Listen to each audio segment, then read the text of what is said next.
Chapter 1. Cheng Yen felt someone calling him. "Your Highness, wake up." He turned his head, but the voice did not disappear. Instead, it grew louder. He felt someone reach out and gently tug at his sleeve. "Your Highness, Your Highness." Cheng Yen opened his eyes abruptly. The familiar screen was gone, the office desk was gone, and the walls that were plastered with paper slips were also gone.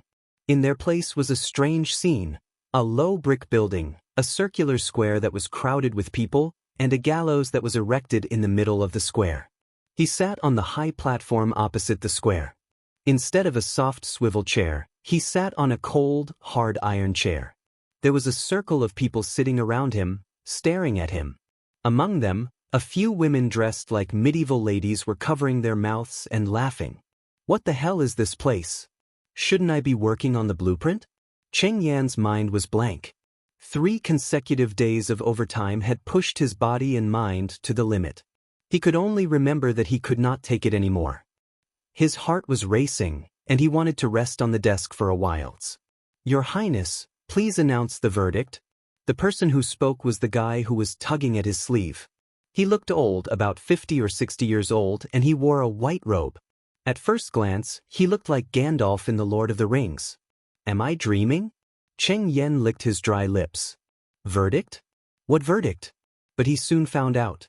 The people in the square were all looking in the direction of the gallows, waving their fists and shouting. Occasionally, 1 or 2 stones would be thrown towards the gallows. Cheng Yen had only seen such an ancient torture device in the movies. The 2 sides of the gallows were about 4 meters tall, and the top of the pillars was supported by a wooden beam. In the middle of the beam was a rusty iron ring, and a yellowish hemp rope was threaded through the iron ring. One end was fixed under the gallows, and the other end was looped around the prisoner's neck. In this strange dream, he found that his eyesight had become surprisingly good. Usually, without glasses, he would not be able to see the words on the screen, but now, he could see every detail on the scaffold that was 50 meters away. The prisoner was wearing a hood, and her hands were tied behind her back. Her coarse gray shirt was as dirty as a rag. She was thin, and her ankles looked like they could be broken with a pinch. Her chest was slightly bulging, and it seemed that she was a woman. She shivered in the wind, but still managed to stand straight. All right, what crime did this fellow commit that caused so many people to wait for her to be hanged with righteous indignation?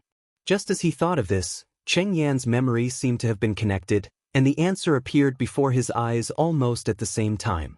She was a witch. She was tempted by the devil and fell into depravity, the embodiment of impurity. "Your Highness?" Gandalf urged cautiously. He glanced at the other party.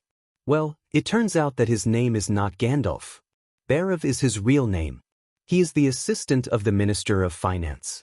He was sent to deal with government affairs for me. As for himself, he was the 4th prince of Grey Castle Kingdom, Roland. He was here to guard this place. When the residents of Border Town caught a witch, they would immediately send her to the police station. No, to the court of justice. The warrant for the execution of a witch was generally issued by the local lord or the bishop. Since he was in power here, issuing the warrant was also part of his duty. His memory presented the questions that he most needed answers to. He did not need to filter them or read them. It was as if he had experienced it himself. Cheng Yen was confused for a moment. No dream could be so detailed. So, was this not a dream?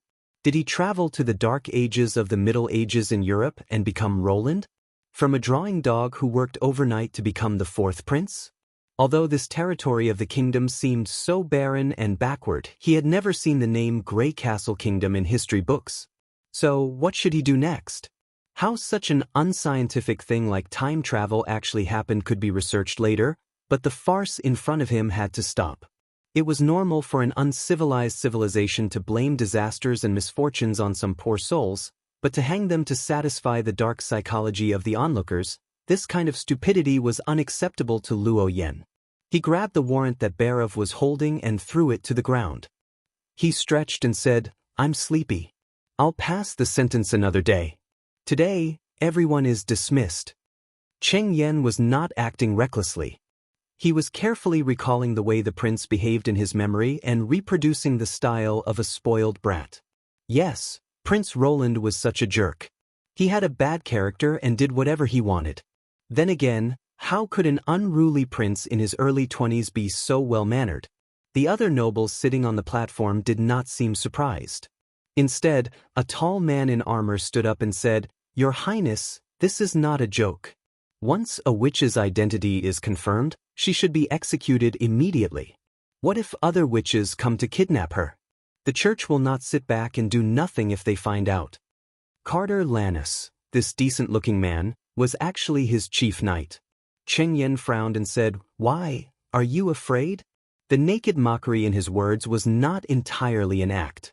A strong man whose arms were thicker than the other party's body was actually worried about being rescued by the other party. Did he really think that the witch was the devil's advocate? Wouldn't it be better to have a few more of them? Seeing that he did not say anything, Cheng Yen waved his hand and asked the guards to take him away. Carter hesitated for a moment, but he still followed the group and walked beside Prince Roland. The other nobles stood up and bowed to show their respect, but Cheng Yen could see the undisguised contempt in their eyes from the corner of his eyes. When he returned to the palace, which was located in the castle south of Border Town, he ordered the guards to stop the anxious assistant minister outside the hall. Only then did he feel a little relieved. As a person who spent 90% of his time dealing with computers, it was already an extraordinary performance to be able to put on such a show in front of so many people. Cheng Yen found his bedroom according to his memory, sat on the bed and rested for a while before he suppressed his violent heartbeat. The most important thing now was to figure out the situation. As a prince, why did he come to this desolate land instead of staying in King's City? It would have been better if he did not think about it, but as soon as the idea came to him, he was shocked by the answer. Roland Wimbledon actually came to fight for the throne. The origin of everything came from the strange decree of the King of Grey Castle, Wimbledon III. If one wanted to inherit the kingdom, it was not the prince who was born first who had the highest right, but the one who was most capable of governing the country. He sent his 5 adult children to various territories under his rule, and after 5 years, he would decide who would be the crown prince based on the level of governance. The one who was capable would be the one to rule, and the equality of men and women sounded very advanced, but the problem was that the actual implementation was completely different. Who could guarantee that all 5 people would have the same starting conditions? This was not a real-time strategy game. As far as he knew, the second prince's territory was much better than Border Town's. Well, in that case, among the 5 people, there seemed to be no place worse than Border Town, which was simply a bad start. In addition, how to evaluate the level of governance? Population? Military? Economy? Wimbledon III did not mention any standards, nor did he put the slightest restrictions on the competition. What if someone secretly tried to assassinate him? What would happen then? Was the queen going to watch her sons kill each other? He carefully thought about it. Well, another bad news, the queen had passed away 5 years ago. Cheng Yen sighed. Obviously, this was a barbaric and dark feudal era, which could be seen from the wanton hunting of witches. Dressing up as a prince was already a very high starting point. Besides, even if he did not get the throne, he still had the blood of the King of Grey Castle. As long as he could survive, he would be granted a title and be considered a lord. And what could he do if he became the king? Without the internet, without the nourishment of modern civilization, he would also be like these natives, burning witches for fun, living in a city where feces were casually dumped, and finally dying from the ravaging Black Death? Cheng Yen suppressed his chaotic thoughts and walked to the full-length mirror in the bedroom. The person in the mirror had light gray curly hair, which was the most distinctive feature of the royal family of Grey Castle. His facial features were good, but his face was not proper, and he looked like he had no temperament. His face was slightly pale, indicating that he lacked exercise. As for whether he was addicted to wine and women, he recalled that he seemed to be fine. He had a few lovers in King's City, all of whom were voluntary, and he had never forced anyone. As for the reason for his time travel, Cheng Yen could roughly guess. It should be that the client inhumanely urged the progress, and the boss arranged for him to work overnight, which led to a sudden death. The protagonists of this kind of case were most likely code farmers, mechanical dogs, or engineering lions. No matter what, At least this was equivalent to an extra life, and he really should not complain too much. In the future, he might be able to slowly change this life, but at present, the most important task was to play the role of Prince Roland, and not let others find out that he was possessed by the devil and directly tied to the stake. Chapter 2. For the rest of the time, he locked himself in his room and recalled this world. His dinner was sent directly by the servants. With a strong desire to survive, Roland forcibly suppressed the fear and discomfort he felt towards the unfamiliar environment after he transmigrated to this world. He knew very well that the sooner he got more information, the lower the risk of being exposed. It had to be said that there was nothing else in Prince Roland's mind except for fooling around with a group of noblemen. Roland tossed and turned, but he could not recall any valuable information, such as the nobility's experience, the political situation, the diplomacy of neighboring countries, and so on. As for some basic knowledge, such as the name of the city and the year of the big event, he also could not connect it with his knowledge of European history. It seemed that this prince had absolutely no chance of becoming the king. Perhaps the king of Grey Castle also knew this, so he threw him to such a terrible place. Even if he did whatever he wanted, it would not cause too much damage. As for those brothers and sisters, Roland thought for a moment and did not know whether to laugh or cry. The eldest brother was strong, the second brother was very insidious, the third sister was fierce, and the fifth sister was too smart. This was the impression that Prince Roland had left. What should he say? After more than 10 years of getting along, his final impression could be summed up in a few words. Which forces they had cultivated, who were their capable men, and what they were good at, he did not know. It had only been 3 months since he came to Border Town, but the nobles here no longer concealed their contempt, which showed that Prince Roland was really not a leader. Fortunately, when he left King's City, Wimbledon III sent 2 people to help him, 1 civil and 1 military. Otherwise, he would really be in the dark. Early the next morning, the maid Tyre repeatedly reminded Roland that the assistant minister wanted to see him. It seemed that he could not delay any longer. He touched the maid's buttocks according to his memory, and told her to inform Barav to wait in the living room. Seeing Tyre walk out of the door with a red face, Roland suddenly thought, since it was farming, would it come with a system or something? He yawned and silently called the system dozens of times in his mind, but nothing happened. Sure enough, novels are all lies. Barav, who was waiting in the living room, was already restless. As soon as he saw Roland, he came forward and asked, "Your Highness, why didn't you order the execution yesterday? It doesn't matter if it's 1 day earlier or 1 day later." Roland clapped his hands and ordered the servants to serve breakfast. "Sit down and talk slowly." It seemed to match the impression in his memory, he thought. The chief knight always liked to question him face to face when there was a problem, and the assistant minister would explain it to him in private. In any case, the loyalty of the two was reliable, although it was very likely for the sake of the king. A day late might attract other witches, Your Highness. This is different from the previous small matters. You can't act recklessly. Why are you saying this too? Roland asked with a frown. I thought you could tell the difference between rumors and facts. Barav looked confused. What rumor? Evil witches, the devil's emissaries, Roland said carelessly. Isn't that just the church's propaganda? I want them to stay out of this, but I think it's better to do the opposite. They say that witches are evil, but we don't hunt witches. We also want to tell the people of our territory that this is a shameless rumor spread by the church. Barav was stunned. But witches are they really evil? Roland asked. For example? The assistant minister was silent for a moment. He seemed to think that the prince was deliberately making fun of him. Your Highness, this issue can be discussed later. I know you don't like the church, but this kind of conflict will only backfire. It seems that changing the stereotype can't be done overnight. Roland curled his lips, but he didn't continue to care about this point. At this time, breakfast was placed on the table. There was a plate of fried bread, a plate of fried eggs, and a can of milk. He first poured a glass for the assistant minister and pushed it in front of him. You haven't eaten yet? Let's talk while we eat. According to the maid, Barav had arrived at the summer palace at dawn, so he shouldn't have eaten yet. Although he decided to imitate the fourth prince's way of doing things, he still had to change it little by little.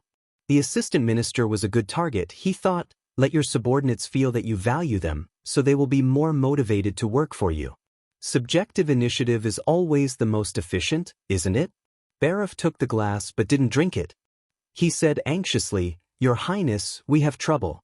3 days ago, the guards reported that they found a suspected witch's camp in the western forest.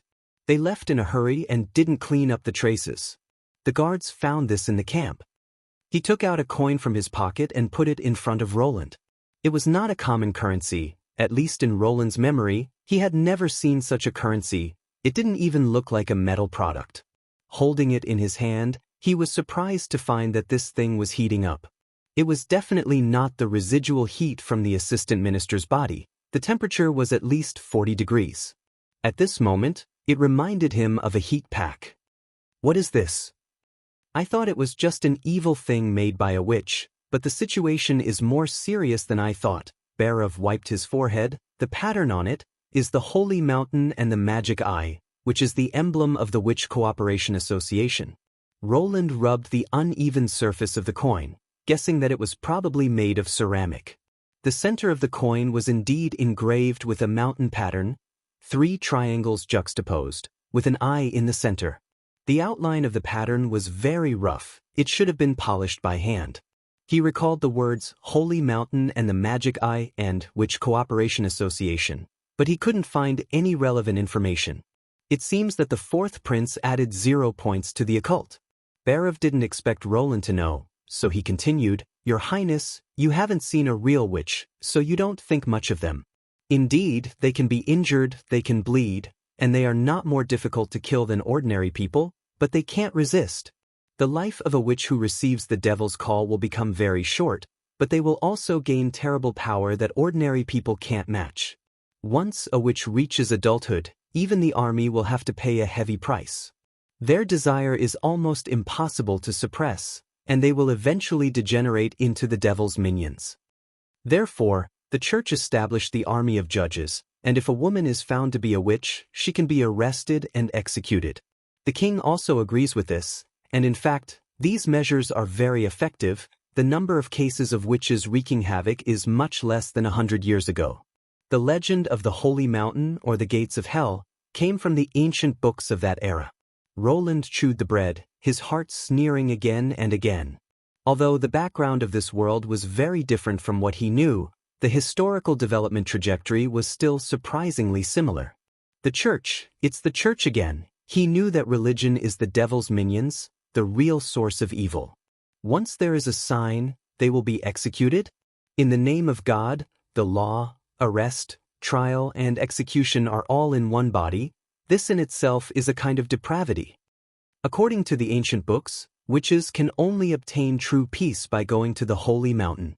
There is no magic backlash, nor will they be trapped by the skyrocketing desire. There is no doubt that the so-called Holy Mountain in the book is the birthplace of evil, the entrance to hell on earth. I think only hell will not punish these fallen people. What about the Witch Cooperation Association? What does it have to do with the Holy Mountain? Chapter 3. Roland swallowed the last piece of fried egg and wiped his mouth with a napkin. After saying so much, it turns out that you're worried that the Witch Cooperation Association will hear the news that she's not dead and come to save her? That's right, Your Highness, Barov said. They were in a hurry, so they should be on their way. If the witch was dead then it would be fine, but now she's still alive. Those lunatics even stole babies. I'm afraid they won't let go of a fallen companion. Roland was a little confused. He always felt that something was wrong. Why did the assistant minister and the chief knight feel as if they were facing a formidable enemy when they talked about witches? Was the woman who was going to be hanged a witch? She was so thin that it seemed like the wind would blow her away. If she had such terrible power, why would she stand there and let others trample her? No, she would never be caught.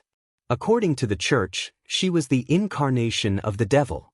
In addition to the army of judges, the army of mortals would also pay a heavy price in front of witches.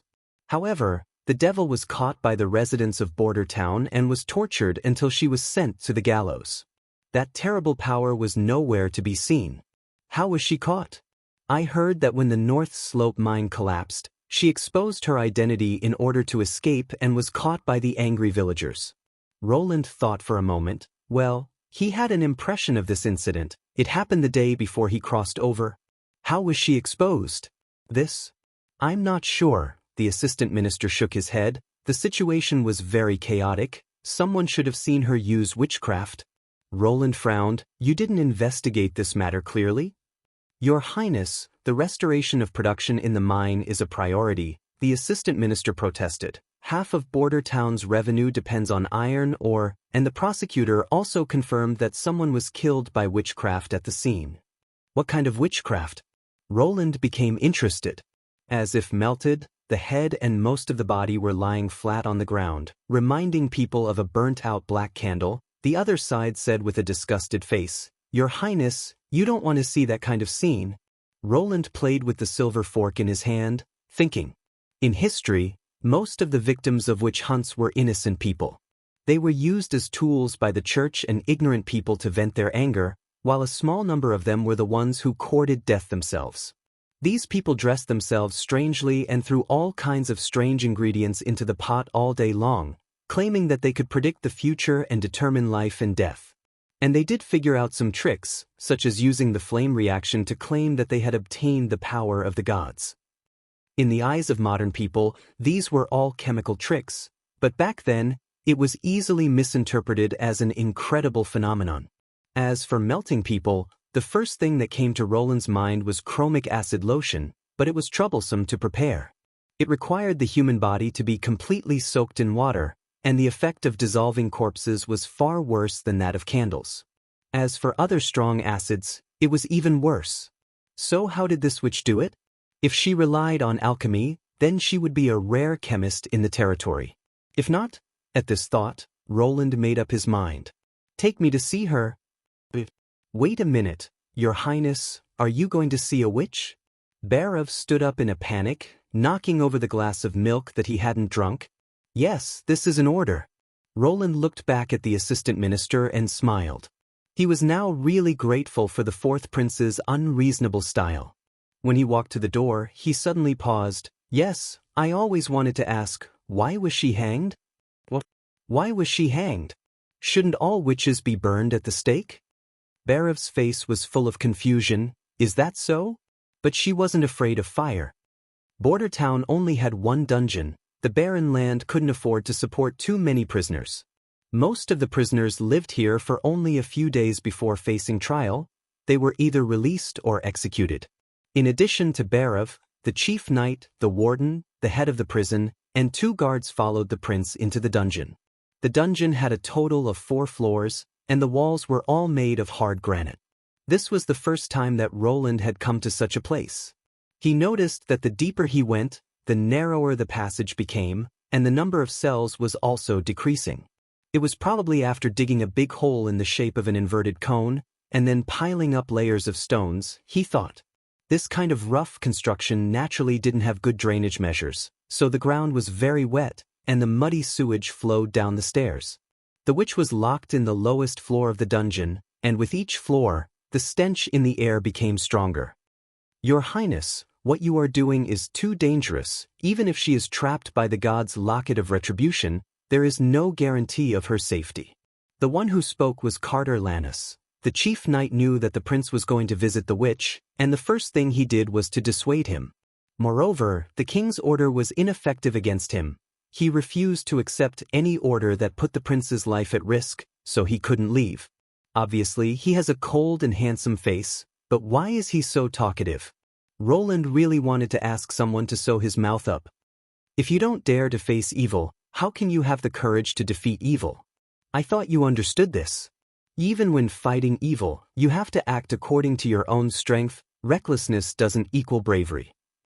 In other words, if you meet an enemy weaker than yourself, you can uphold justice. But if you meet someone stronger than yourself, you should turn a blind eye. No, Your Highness, previously you were afraid of a witch breaking into the prison, and now you are afraid to meet a little girl. My chief knight is really unique. Although the knight was talkative, he was not good at arguing, so when he met Roland, who was a master of words, He naturally had no power to resist. Taking advantage of this time, the group arrived at the bottom of the dungeon.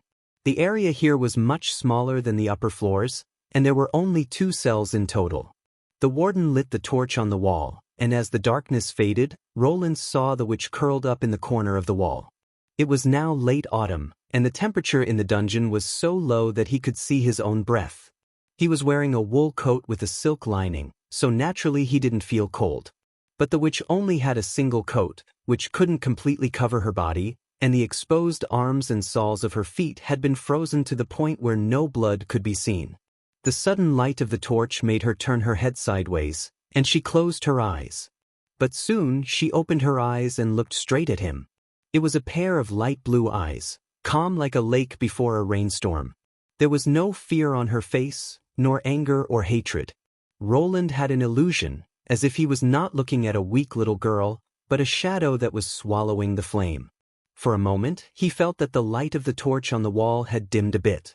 She tried to stand up against the wall, but her movements were slow, as if she would fall at any time. But finally she stood up completely, and from the corner, she staggered to the place where the light could reach. It was such a simple action, but it made everyone gasp, and they all took 2 steps back. Only the knight moved in front of him. "What's your name?" Roland patted the knight's shoulder, indicating that he didn't need to be so nervous. Chapter 4. What happened when the mine collapsed? Tell me again in detail. Anna nodded and began to narrate the story. Roland was a little surprised. He had thought that the other party would remain silent, complain, or even curse, but she only cooperated with him and answered his questions, saying whatever he asked. The story was not complicated. Anna's father was a miner and was working in the mine when the mine collapsed. Anna immediately went into the mine with the other miners' family members to rescue him. The North Slope mine was said to be an underground monster's lair. There were many forks in the mine that led in all directions. Because the rescuers did not have a unified command, they scattered and searched on their own after entering the mine. When Anna found her father, only Aunt Susan and Uncle Anchor were there. She found her father's leg crushed by a cart full of ore. He could not move, and a miner was squatting beside him, searching for money. Seeing that his robbery was discovered, the miner rushed up with a hoe and knocked Uncle Anchor to the ground. Just as he was about to kill him, Anna killed him first.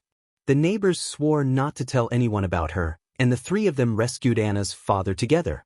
But before dawn the next day, Anna's father went out on crutches and reported that his daughter was a witch to the patrolling guards. Why? Roland could not help but ask. Barav sighed. It's probably for the bounty. Anyone who finds and reports a witch will get 25 golden dragon. For a man with a broken leg, 25 golden dragon is equivalent to insurance for the rest of his life. Roland was silent for a moment. He was a strong adult man. How did you kill him? Just then Anna smiled. Like a ripple on the surface of a lake, the tip of the torch swayed. It's the power of the devil you mentioned. Shut up, Demoness. The warden shouted, but everyone could hear the tremble in his voice. Really? I want to see. Prince Roland was unmoved. Your Highness, this isn't a joke. Chief Knight turned around and said with a frown.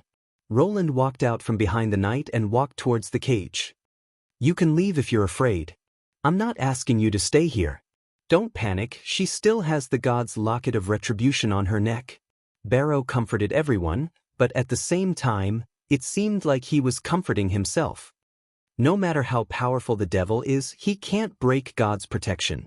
Roland, who was standing in front of the prison bars, was only an arm's length away from Anna. He could clearly see her dusty and scarred face. Her tender facial features meant that she was not yet an adult, but there was not a trace of childishness in her expression. Not only that, even anger was hard to find. Roland had only seen this kind of incongruity on TV. It was the appearance of homeless orphans who suffered from poverty, hunger, cold, and other hardships when they were interviewed. But it wasn't exactly the same. Homeless orphans always hunched their bodies and lowered their heads when facing the camera, but Anna didn't. Even now, she was still trying to stand up straight, her eyes slightly raised, and calmly looked straight into the prince's eyes. She wasn't afraid of death, Roland realized, she was waiting for it. Is this the first time you've seen a witch, Your Highness? Your curiosity might get you killed. If it's really the power of the devil, I'll suffer misfortune just by looking at it, Roland replied. Then the one who died shouldn't be me, but your father. The fire in the cage suddenly dimmed. This time, it was definitely not an illusion. The fire seemed to be suppressed by something, and soon there was only a small cluster left. He heard rapid breathing and prayers behind him, as well as the muffled sound of someone accidentally falling while retreating in a panic. Roland's heart gradually beat faster. He felt that he was at a wonderful dividing point. On one side was the world of common sense, operating meticulously according to the planned constants and laws. On the other side was an incredible world, full of mysteries and unknowns. He was now standing in front of the gate of this new world. Is the god's locket of retribution hanging on her neck? What a simple and crude chain, a piece of red iron chain with a crystal pendant hanging on it. If the witch's hands weren't firmly cuffed behind her back, this kind of thing could be broken with a pole, right? Roland turned around and glanced at the crowd. While they were still praying in panic, he quickly reached his hand into the cage, grabbed the pendant, and pulled it hard. The pendant broke from the buckle of the chain. Even Anna was stunned by his action. "Come on," he whispered. "Are you a liar, a chemist, or a real witch? If you take out bottles and jars and start to mix strong acids now, I'll be disappointed," he thought. Then Roland heard a crackling sound, which was the sound of water vapor being heated and expanding. White fog rose from the ground, and the surrounding temperature rose sharply. He saw flames rising from the witch's feet, gently licking the girl's bare calves, and then the ground where she stood was burning. The torches behind her exploded at the same time, as if they had received pure oxygen, bursting into a dazzling light. The whole prison became as bright as day, accompanied by the screams of horror. The witch stepped forward, the flames following her footsteps. When she came to the edge of the prison, dozens of iron bars turned into pillars of fire. Roland had to step back, the hot air biting his skin, making him unbearable pain. In just a few breaths, he felt like he had returned from late autumn to midsummer. No, it was different from the heat of summer. This kind of high temperature purely generated by the flames couldn't completely surround him. The side facing the flames was hot, while the side facing away was cold. He even felt himself breaking out in a cold sweat. She wasn't afraid of the flames. Roland remembered the words of the assistant minister. Only now did he deeply understand the meaning of these words. She herself was a flame, how could she be afraid of him? Soon, the iron bars turned from crimson to bright yellow, and began to melt and change shape. This meant that they had been heated to more than 1,500 degrees, without any thermal insulation, which was far beyond Roland's imagination. Like the others, he had already distanced himself from the cell, tightly clinging to the farthest stone wall. If he didn't do this, the high heat generated by the molten iron, even if he didn't come into direct contact, would still set his clothes on fire. For example, Anna, her prison clothes had already turned into ashes, her body surrounded by raging flames. After an unknown period of time, the flames all faded. Only a small section of the torch was left on the wall, quietly burning, as if nothing had happened.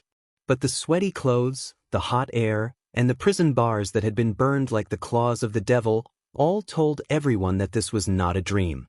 Except for Roland and the knight who were still standing, the others had collapsed to the ground, including the warden who was so scared that he wet his pants. The naked Anna was now standing outside the cell, the shackles that bound her arms had disappeared. She didn't cover her body, her hands naturally hanging by her side, her lake blue eyes restored to their previous tranquility. "I satisfied your curiosity, my lord," she said. "Now can you kill me?" Chapter 5. The second law of thermodynamics. It is impossible to transfer heat from a low-temperature object to a high-temperature object without causing other effects, or it is impossible to take heat from a single heat source and convert it into useful work without causing other effects, or the entropy increment in an irreversible thermodynamic process is always greater than zero. Roland wrote this law on a piece of paper, using the language of this world. At first glance, it looked like earthworm writing, and he really couldn't understand how the locals learned such a complicated language. If asked which of the many laws of physics was the most boring, Roland would definitely choose the second law of thermodynamics. It told everyone that the heat in this world would always flow from high to low, disorder would replace order, and entropy would constantly increase. In the end, everyone would return to nothingness, and the universe would become dead silent. But this world got rid of the problem of increasing entropy, and magic could be created out of nothing, which was even greater than the invention of a perpetual motion machine. The power of the devil? Roland sneered at this. They simply didn't understand the nature of this power. In the big picture, it could even change the whole universe. Of course, now we can start by changing Border Town. Humming a tune, Roland tore off the paper and threw it into the fireplace. Seeing it turn into ashes in the fire, he felt a kind of pleasure of annihilation. The assistant minister looked at the prince's inexplicable actions and was confused, but fortunately, the prince was always like this, and he could see that the prince was in a good mood. "It's done, the witch was hanged at noon," Barov reported. "Well, no one should have seen anything, right?" Roland lightly nodded his pen. Anyway, they were all wearing masks. In order to prevent the church and the Witch Cooperation Association from coming to the door, Roland ordered the prison warden to find a death row prisoner from the dungeon to replace Anna, and except for the chief knight and the assistant minister, everyone was rewarded with 20 golden dragons as hush money. This was a very rich income for them. Barov had also suggested that the witnesses should be silenced forever, but Roland had flatly rejected the idea. He knew that these secrets would not be kept for long, but it didn't matter. He actually hoped that someone would spread the news, as long as it was not now. It was only a matter of time before they fell out with the church. No one could tolerate those idiots wasting resources like this. What would the other witches think if they knew that there was a small town on the border of the kingdom that allowed them to live freely and even gave them generous treatment? No matter what era it was, talents were always the most important. "So that's it," Roland ordered. "Next, I want you to give me a summary of Border Town's trade, taxes, and necessary expenditures for the last year. Also, I want you to calculate the number and scale of the workshops in the city, ironware, textiles, pottery, and so on. It will take 3 days to sort out these records, but..." Barov first nodded, but then he hesitated. "Is there anything else?" Roland knew that it was time to test his ability to talk. The other party would definitely be suspicious of what he had done yesterday. Although he was a hedonist, having a bad character did not mean that he had a hole in his brain. In the eyes of the assistant minister, hiding a witch was simply an enemy of the world. "Your Highness, I don't understand." Barov carefully chose his words. "In the past, although you have caused trouble, they were all harmless. But why do you want to take such a big risk to save a witch? Although hunting them is a law set by the church, but your father, His Majesty Wimbledon, also agrees with it." Roland thought for a moment, then asked, "Do you think Border Town is a good place?" Although he didn't quite understand the connection between this sentence and his own question, Barov still answered truthfully, "It's not good. It's very bad. Compared to Valencia and the port of Clearwater, what do you think is the possibility of me winning against my siblings?" The assistant minister opened his mouth, but didn't answer. "Almost zero. So I can only change the way." Roland expressionlessly watched the other step by step fall into his own trap, "a way that will leave a deep impression on my father." He didn't start from the perspective of whether a witch was evil or not, because that would have little effect. Barov had been an assistant to the Minister of Finance for 20 years, and could already be regarded as a qualified politician. For a politician, benefits were more convincing than good and evil. In addition, taking the emotional route was also not suitable for him. Roland recalled the previous actions of the fourth prince, and found that he really couldn't be regarded as a good and lawful alignment. So he chose the eternal conflict between the secular monarchy and the religious theocracy as a starting point. The growing power of the church was already a thorn in the heart of Wimbledon III. The church claimed that the world operated according to the will of God, and the Pope was the spokesman of God. If the people found out that what he said was not true, and was full of loopholes, the dominance of the religion would be greatly shaken. Directly saying, "Witches aren't evil, so I want to save them," would be difficult to convince the other side, but instead saying, "Witches aren't evil, so I can use them to attack the church would easily lead Barov to his own predetermined conclusion. No matter how prosperous my brothers and sisters are, they are just in the pocket of the church.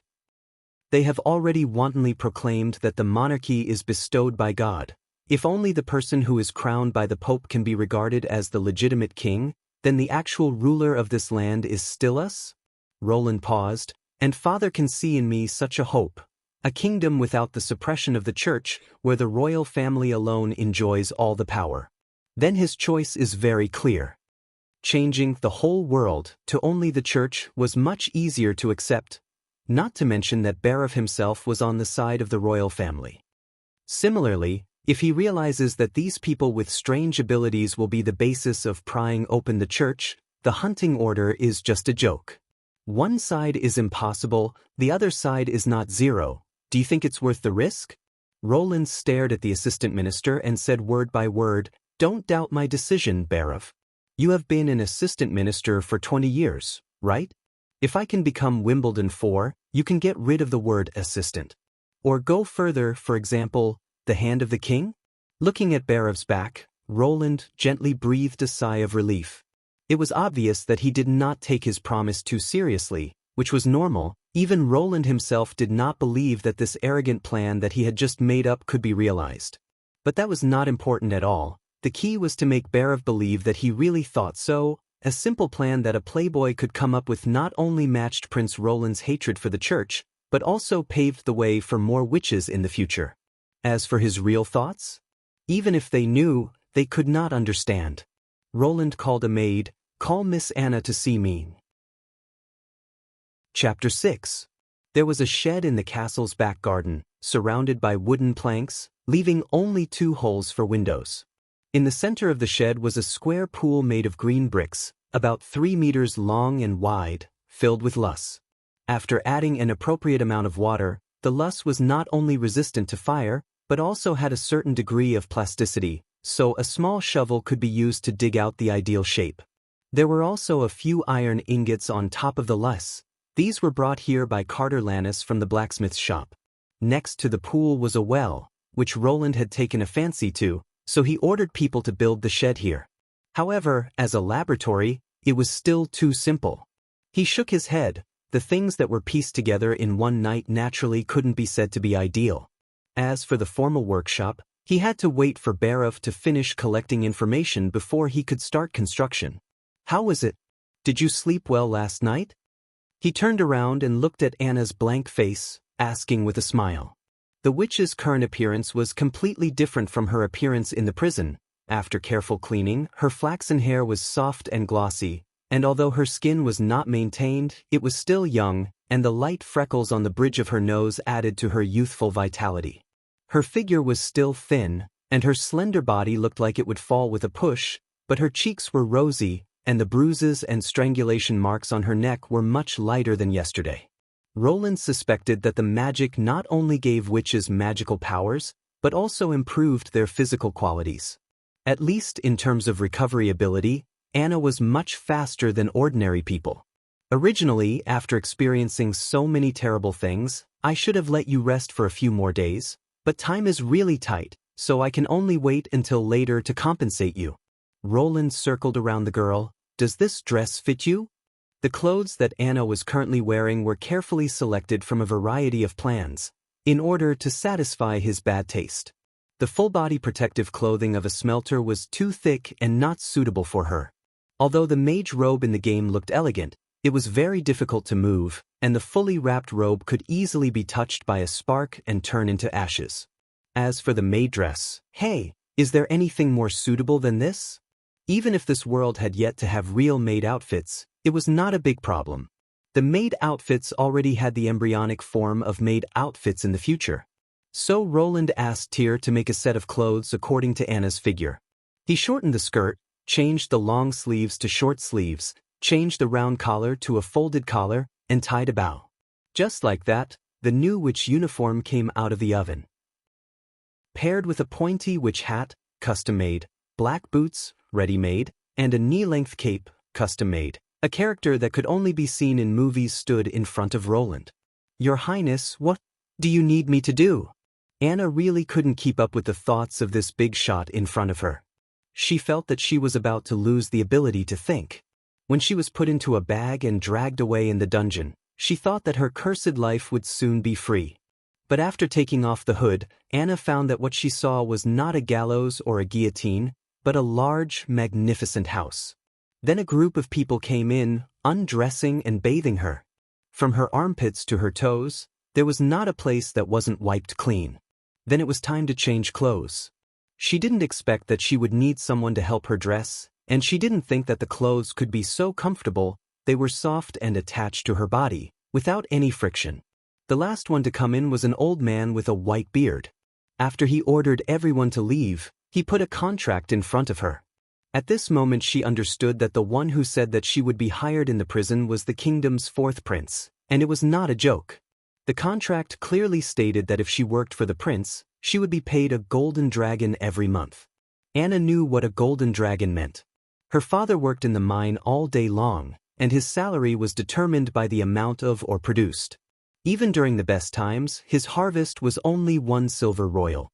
And 100 silver royals could be exchanged for 1 golden dragon, and this also depended on whether the silver royals were good enough. So, what was her job? Accompanying the prince to sleep? When she was bathing, Anna did hear the maids whispering about it, but she didn't think she was worth the price. Her blood had been eroded by the devil, and she was a degenerate. Anyone who knew her true identity would only avoid her. Even if the prince was so curious that he wasn't even afraid of the devil, he didn't need to pay her anything. That night, no one came to find her, and she fell asleep. It was the softest bed Anna had ever slept in her life, so she fell asleep as soon as she lay on it. When she opened her eyes the next day, it was already noon, and lunch was sent to her room: bread, cheese, and a steak. She had already planned to die. For a person who had decided to give up her life, what kind of nostalgia would she have for this world? What was she thinking at first? But after putting the steak into her mouth, Anna couldn't help but burst into tears. The mixture of meat juice and pepper melted in her mouth, and the strong spicy flavor mixed with a hint of sweetness repeatedly hit her taste buds, and even after swallowing it, it still filled her mouth. She suddenly felt that there was still a little bit of beauty in this world. If she could eat this kind of food every day, even if the devil invaded her body, she would have more courage to resist, right? At this moment, standing in this wooden shed that didn't look like a bedroom, nor did it look like a cage, she secretly made up her mind. Since the other side needed it, then whether it was wearing such strange clothes, or summoning that incredible power, she was willing to give it a try. So she asked again, but this time she didn't hesitate. "Your Royal Highness, what do you need me to do?" For now, you have to control your power, and practice it over and over again until you can control it freely. "You mean the devil's?" "No, no, Miss Anna," Roland interrupted. "It's your power." The witch blinked her beautiful blue eyes. "Most people in the world are prejudiced against you, thinking that the witch's power comes from the devil and is extremely evil. In fact, they are wrong." Roland squatted down and looked at the other side. "And you also don't think so, right?" He remembered Anna's chuckle in the dungeon. How could a person who thought of herself as evil give out such a sarcastic laugh? "I have never used it to hurt anyone," she said softly, "except for that robber." Resisting against aggression is not a fault. You did the right thing. People fear you because they don't understand you. They know that constant training can make a strong warrior, but they don't know how to become a witch. The unknown power is always frightening. "You're not afraid at all," Anna said. "Because I know it belongs to you," Roland laughed. "If that robber also had such amazing power, I wouldn't dare to stand in front of him." Chapter 7. The flame rose from her feet and quickly faded away. This was the 23rd practice.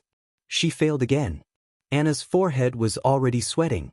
She wiped it with the back of her hand, and the hot air suddenly surged and made a sizzling sound.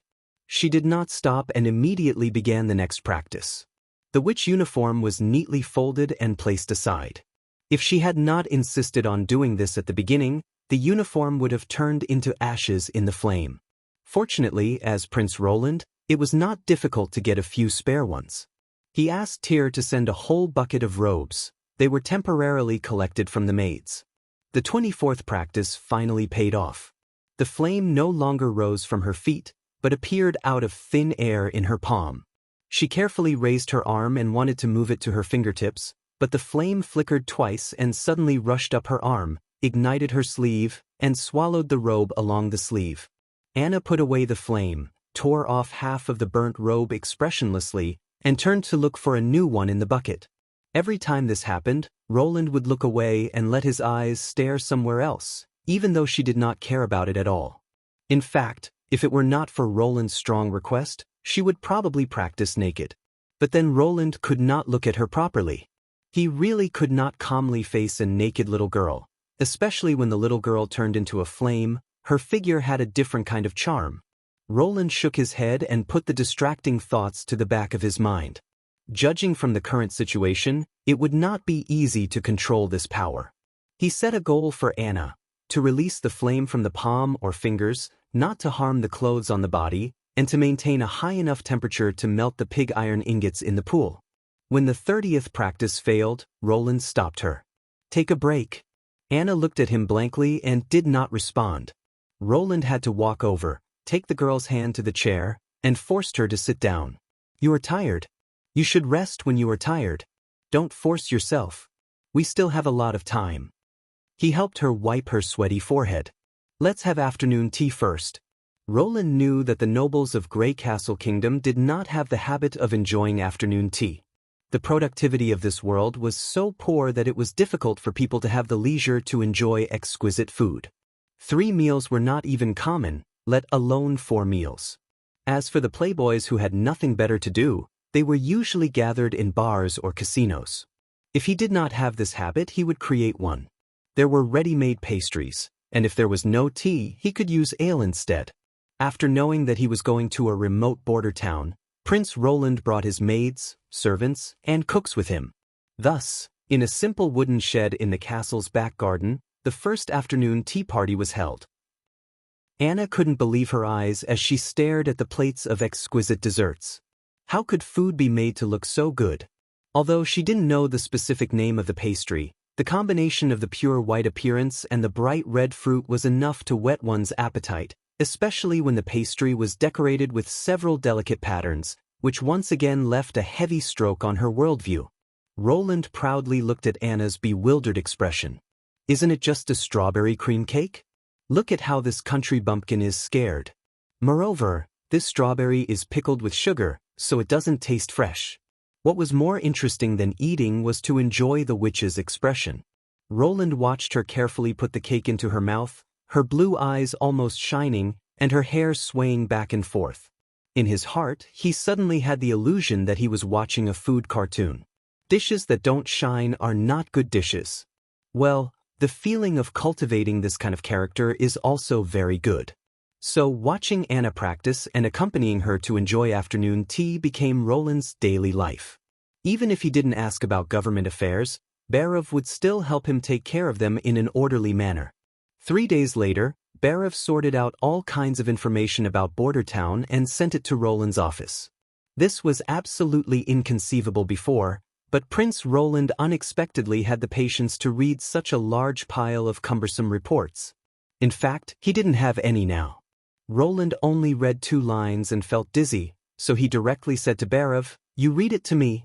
After spending an hour listening to the assistant minister's report, he found something wrong. Why is Border Town's annual winter taxes and trade zero? Winter temperatures are low, so the harvest is understandable, but what does it mean to directly return to zero? Do the local people have the habit of hibernating? Barav coughed twice. "Your Highness, have you forgotten? Winter is the months of the demons. Border Town doesn't have the ability to defend itself, so all the residents have to move to Longsong Stronghold. But please rest assured, Your Highness's safety is definitely the first priority." Months of the demons? Roland recalled that there seemed to be such a term. Before, he didn't take the ghost legends, the evil witches and so on seriously, thinking that it was nothing more than nonsense in the uncivilized world. But now it seemed that witches did exist, regardless of whether they were evil or not. So, what about the other widely circulated ghost legends?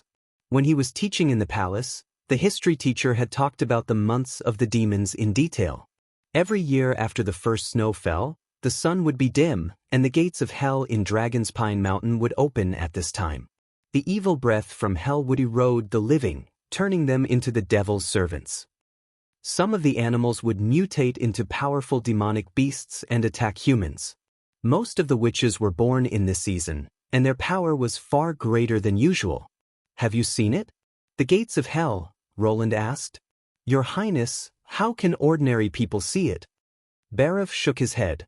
Dragon's Pine Mountain is impossible to cross. Even approaching the mountain will be affected by the evil breath. The lightest case is an unbearable headache. The most serious case is loss of mind. Unless what? Unless that person is a witch. Only witches can see the gates of hell, because they have fallen into the devil's minions, so naturally they are not affected by the evil breath. At this point, Barav also turned his head to look at the back garden. What about demonic beasts? Have you seen demonic beasts? Roland unhappily knocked on the table. Well, I haven't seen them. Like your Highness, this is the first time I've come to the border. In Grey Castle, in the center of the kingdom, almost no one can encounter real evil. If they move once a year, how can this place develop? Originally, he thought that Border Town was only barren, but still had the potential to develop, but now it seemed that it was simply a big pit. Longsong's stronghold can resist the demonic beasts, which means that they can also be killed. They are not invincible. Then why can't we defeat them in Border Town? Longsong's stronghold has a huge wall, and is also stationed with Duke Ryan's elite troops, which is not something a small place like Border Town can compare with, Barav explained. From the beginning, the purpose of establishing Border Town was to provide an early warning for the stronghold, so it was established between the North Slope Ridge and the Redwater River. Chapter 8. If they wanted to develop well, they had to take root here. If the land was not good, they could cultivate wastelands. If the territory was too small, they could expand outwards. But if the people were gone, everything would be empty talk. If a territory could be abandoned at any time, then who would be willing to buy a house here, who would be willing to produce in peace? After the assistant minister left, Roland called Carter Lannis, his chief knight. Take your people and find me some local guards, hunters or farmers. They must have stayed here for more than 5 years and experienced the months of the demons. It would be best if someone had fought with the demonic beasts. The knight left. Roland rubbed his forehead and continued to look at the summary of the information. The main output of Border Town was minerals and animal fur. The main import was food. All the transportation was through the Redwater River to Longsong's stronghold or Willow Town. There were all kinds of minerals: iron, copper, sulfur, crystal, ruby, sapphire. This had completely exceeded the concept of associated minerals. He remembered Anna had said that the North Slope mine was rumored to be an underground lair of unknown monsters. Until now, it had not been fully explored how many forks there were at the bottom of the mine. Roland frowned when he turned to the item of food. Most of these ores were sold to Longsong's stronghold, but they didn't pay with the kingdom's gold royals. Instead, they paid with food. It was reasonable to say that gems and the like could be regarded as luxury goods. But after several years of trading, Border Town did not have much surplus food, and the financial income was not surplus.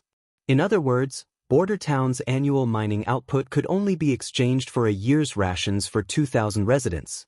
Considering that before the prince came here, the lord himself was a descendant of the Duke of Longsong, so it was understandable for them to produce and sell their own food. Anyway, in their view, no matter how much food was stored here, it would only benefit the monsters. And the fur trade was the income of the local people.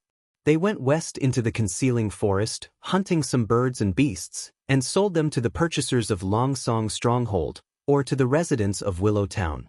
Border Town did not set a tax on this trade, because there was no way to regulate it. Roland thought since he was here, then the ore production could no longer be traded with food. The branches of the Redwater River almost ran through the whole kingdom, so the traffic was not blocked. With this transportation artery, even if Longsong's stronghold no longer provided food, he could still purchase it from other places. The premise was that he could stay here, in Border Town, and block those damn monsters. Carter acted very quickly. The next day he found 2 guards and a local hunter. These 2 are the patrol captains of Border Town. They are responsible for lighting the beacon every year. This hunter said that he had fought with demonic beasts and even cut off the head of one with his own hands. The 3 of them bowed in unison. Roland nodded and asked them to step aside. He then stepped forward one by one. Your Royal Highness. The first guard who was called was so nervous that he couldn't even speak clearly. Brian and I are people from here. After the snow falls, we will go to the North Slope Mines Fong Beacon Tower. From there, we can see the movement of the demon beasts. If they cross the misty forest, we will light the beacon, retreat from the small road, and take the prepared boat to leave. Since you are together, call your partner to answer. Roland covered his face and shook his head. What do the demonic beasts look like? Can they be killed? Although the other guard was also very nervous, at least he didn't stutter. Your Royal Highness, it should be possible. They are just ordinary animals in the forest, although they have been infected by the breath of hell and become manic and vicious, but they can still be killed. Every year after the end of the months of the demons, Longsong Stronghold will send a cavalry team to clear the remaining demonic beasts on the road from the stronghold to Border Town. How long will the months of the demons last? Generally, it is 2 to 3 months. It depends on the sun, Brian said. Depends on the sun? Roland was puzzled. Yes, the guard explained. Your Royal Highness has just arrived here, so you don't know. Once it snows in Border Town, it will not stop until the sun regains its glory, and the snow will melt. The months of the demons won't end until the snow melts? Roland thought back. At least the snow in Grey Castle wasn't like this. It basically melted the next day, and the sun didn't change. That's right. The longest months of the demons I've experienced was 2 years ago. It lasted for nearly 4 months, and many people didn't make it through. Why? Longsong Stronghold doesn't even have a month's worth of food reserves. Roland asked. Brian's face became a little bad. They do. But at that time, the municipal official responsible for supplies, Reynolds, said that the ore we produced in the autumn was only enough to buy 3 months' worth of food, and the 4th month's supply would have to wait for the new batch of ore to arrive. But the months of the demons haven't passed, so we can't leave the stronghold. So that's how it is. I know. They are simply idiots who cut themselves off from the people. If Longsong Stronghold treated these border residents like a warm spring breeze, it would not be easy to make them stay, but now it seems that the group of people hiding behind the wall are not good people. Roland expressionlessly called for the last person to come up and answer, but in his heart, he took note of this name. The third person looked very strong. When he stood up, he was almost 6 feet tall, which made Roland feel very pressured. Fortunately, as soon as he came up, he knelt down on one knee. You said that you have killed a demonic beast? Yes, Your Highness. His voice was low and hoarse. A wild boar and a wolf.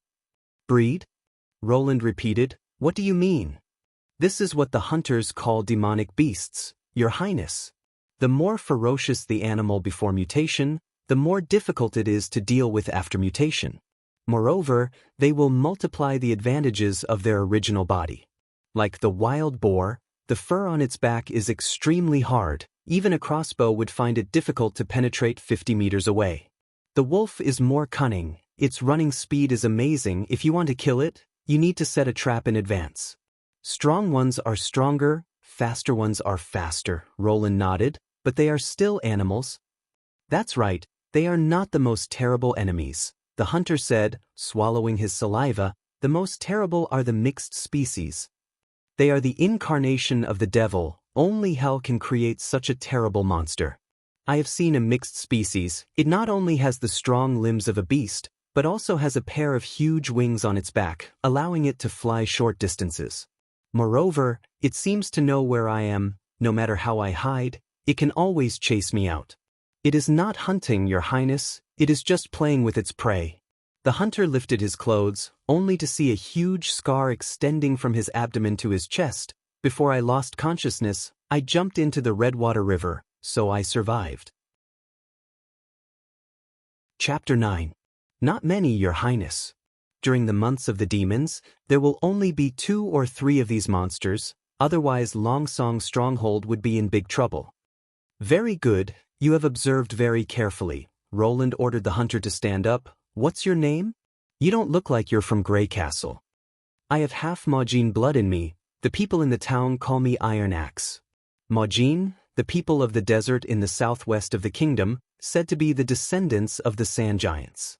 Roland searched his mind for relevant memories. He didn't use the clan name, but used the title. Obviously he didn't want to have anything to do with the people of the Sand Nation.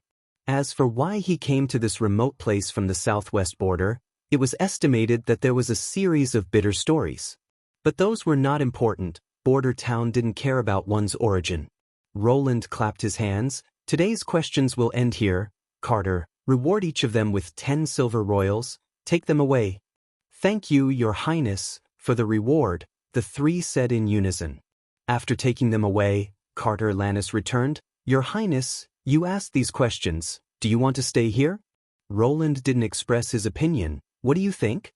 This is absolutely not possible, Your Highness. The knight said loudly. According to the hunter, the wild boar type of demonic beast is very difficult to deal with. If the crossbow can't shoot from 50 steps away, then we have to wait until 40 or 30 steps away to shoot again. This can only be done by the elite soldiers of Longsong Stronghold. Coupled with their large numbers, without a strong city wall to rely on, if we only rely on the local guards to stop them, I'm afraid that the casualties will exceed 10%.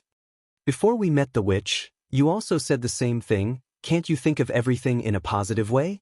Roland sighed. Although the witch is evil, but Miss Anna doesn't seem to be so. As your knight, I must be realistic. Really, what if I give you a city wall? What? For a moment, Carter thought he had heard wrong. I'll give you a city wall, between the foot of the northern slope mountain and the Redwater River, Roland said word by word. Although it won't be as majestic as the walls of Grey Castle King City, it should still be enough to block strange beasts. Your Highness, do you know what you are saying? The knight was so angry that he laughed. There's a limit to messing around. If you don't leave when the time comes, I'll have to forgive my rudeness. There's still 3 months, isn't there? According to the records, the first snow usually comes at the end of February after winter. 3 years isn't enough. Building a city wall required a large number of workers, starting from the foundation with compacted earth. It had to be tamped down every 1 to 2 feet. Otherwise, the pile would collapse if it was too high. This is only the simplest earthen wall. Carter shook his head. Brick and stone walls are even slower. It requires hundreds of stonemasons to cut the stones into squares, and then build them one by one. Your Highness, every city wall is built this way. There has never been an exception. Making a city rise from the ground between day and night, that's a story that only exists in myths and legends. Roland signaled him not to say any more. I understand. You don't have to jump to conclusions so quickly. If there's no reliable city wall, I'll evacuate with you to Longsong Stronghold. I don't intend to lose my life in this damned place. The knight knelt down on one knee. I'll protect you with my life. In the castle garden, Roland took a sip of bitter ale. Looking at Anna, who was concentrating on eating cream pastries, his mood recovered a lot. He had decided to stop the demonic beasts in Border Town. If they couldn't even defend their base camp, how could they talk about farming? If they wanted to build a wall connecting the North Slope and the Redwater River in 3 months, they would have to use a reasonable plan and a new era of technology. Roland didn't suddenly come up with this idea. He had already checked the surroundings of Border Town. Although he didn't go there personally, he still had a clear picture in his memory. The North Slope was only 600 meters away from the Redwater River. It was simply a natural pass. And because the North Slope mine had been mined all year round, it was surrounded by rocks and gravel mined from the cave. These gravel had a grayish-white surface. It was rich in calcium carbonate. After grinding, it could be used as limestone. And with limestone, it was equivalent to cement. That's right, this hydraulic material, which changed the history of human construction, had a wide range of raw materials and was easy to prepare. It was one of the best farming tools.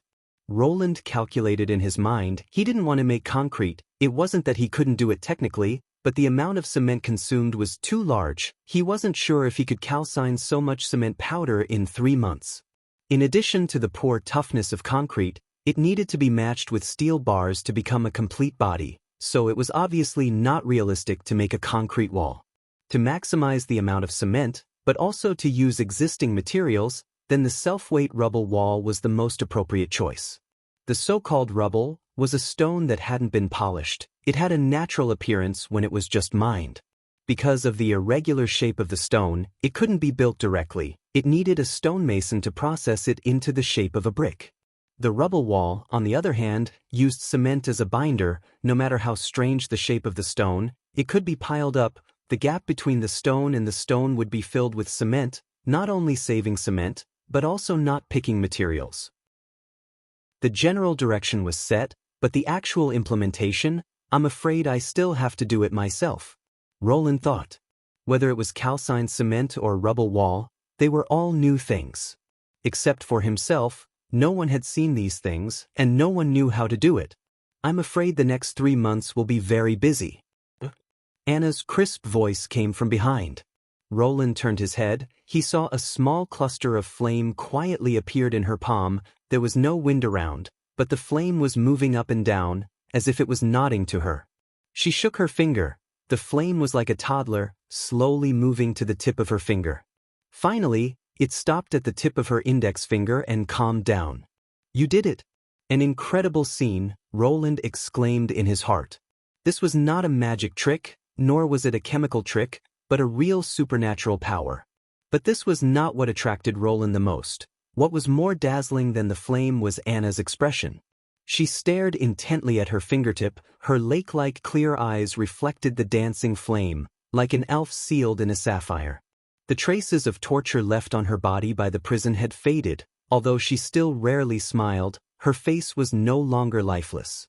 The tip of the girl's small nose was oozing a little sweat. Her white and rosy cheeks were exuding vitality. Even looking at it would make people feel happy. What's wrong with you? Nothing. Roland realized that he had been staring at her for too long. He looked away, coughed twice, then tried to use it to melt the iron. In the past few days, besides eating and sleeping, she would practice repeatedly in the shed. That hard work made Roland feel ashamed. Even when he was facing the college entrance examination, he didn't work so hard. Chapter 10. The weather was not good this Sunday, and the sky was always gray. Car Van Bate's mood was as gloomy as the weather. Walking on the wet stone street, people greeted him from time to time. In this small town, Carr ran an academy. Unlike the academies in Grey Castle that only children of nobles could attend, he also taught for ordinary children. Therefore, he had a high reputation in Border Town. Hey, Mr. Van Bate, good morning. Sir, is my son doing well? When are you free, Carr? Let's go fishing together. Usually, Carr would respond to them with a smile, but today he just nodded without saying a word. Since witnessing Anna's hanging, the world in his eyes had cracked.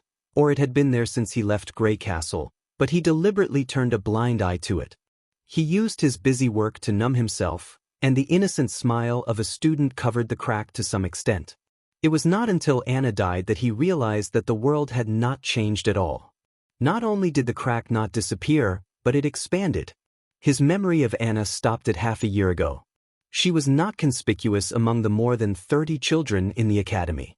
She looked ordinary and did not talk much, but there was one thing that impressed Carr. That was her passion for knowledge. No matter what he taught, whether it was literature or history, she was always the first to remember. Even the history of religious evolution, which even he found boring, could be read for a whole day. He had also seen the little girl helping to take care of the neighbor's sheep. In the sun, Anna carefully brushed the sheep's hair, her movements as gentle as taking care of a baby. He still remembered that scene very clearly. The girl's smile was sweet and cheerful, and it was impossible to associate it with evil in any way. Later, there was a fire in the neighborhood, and Anna's mother unfortunately passed away, so Anna did not come to the academy again.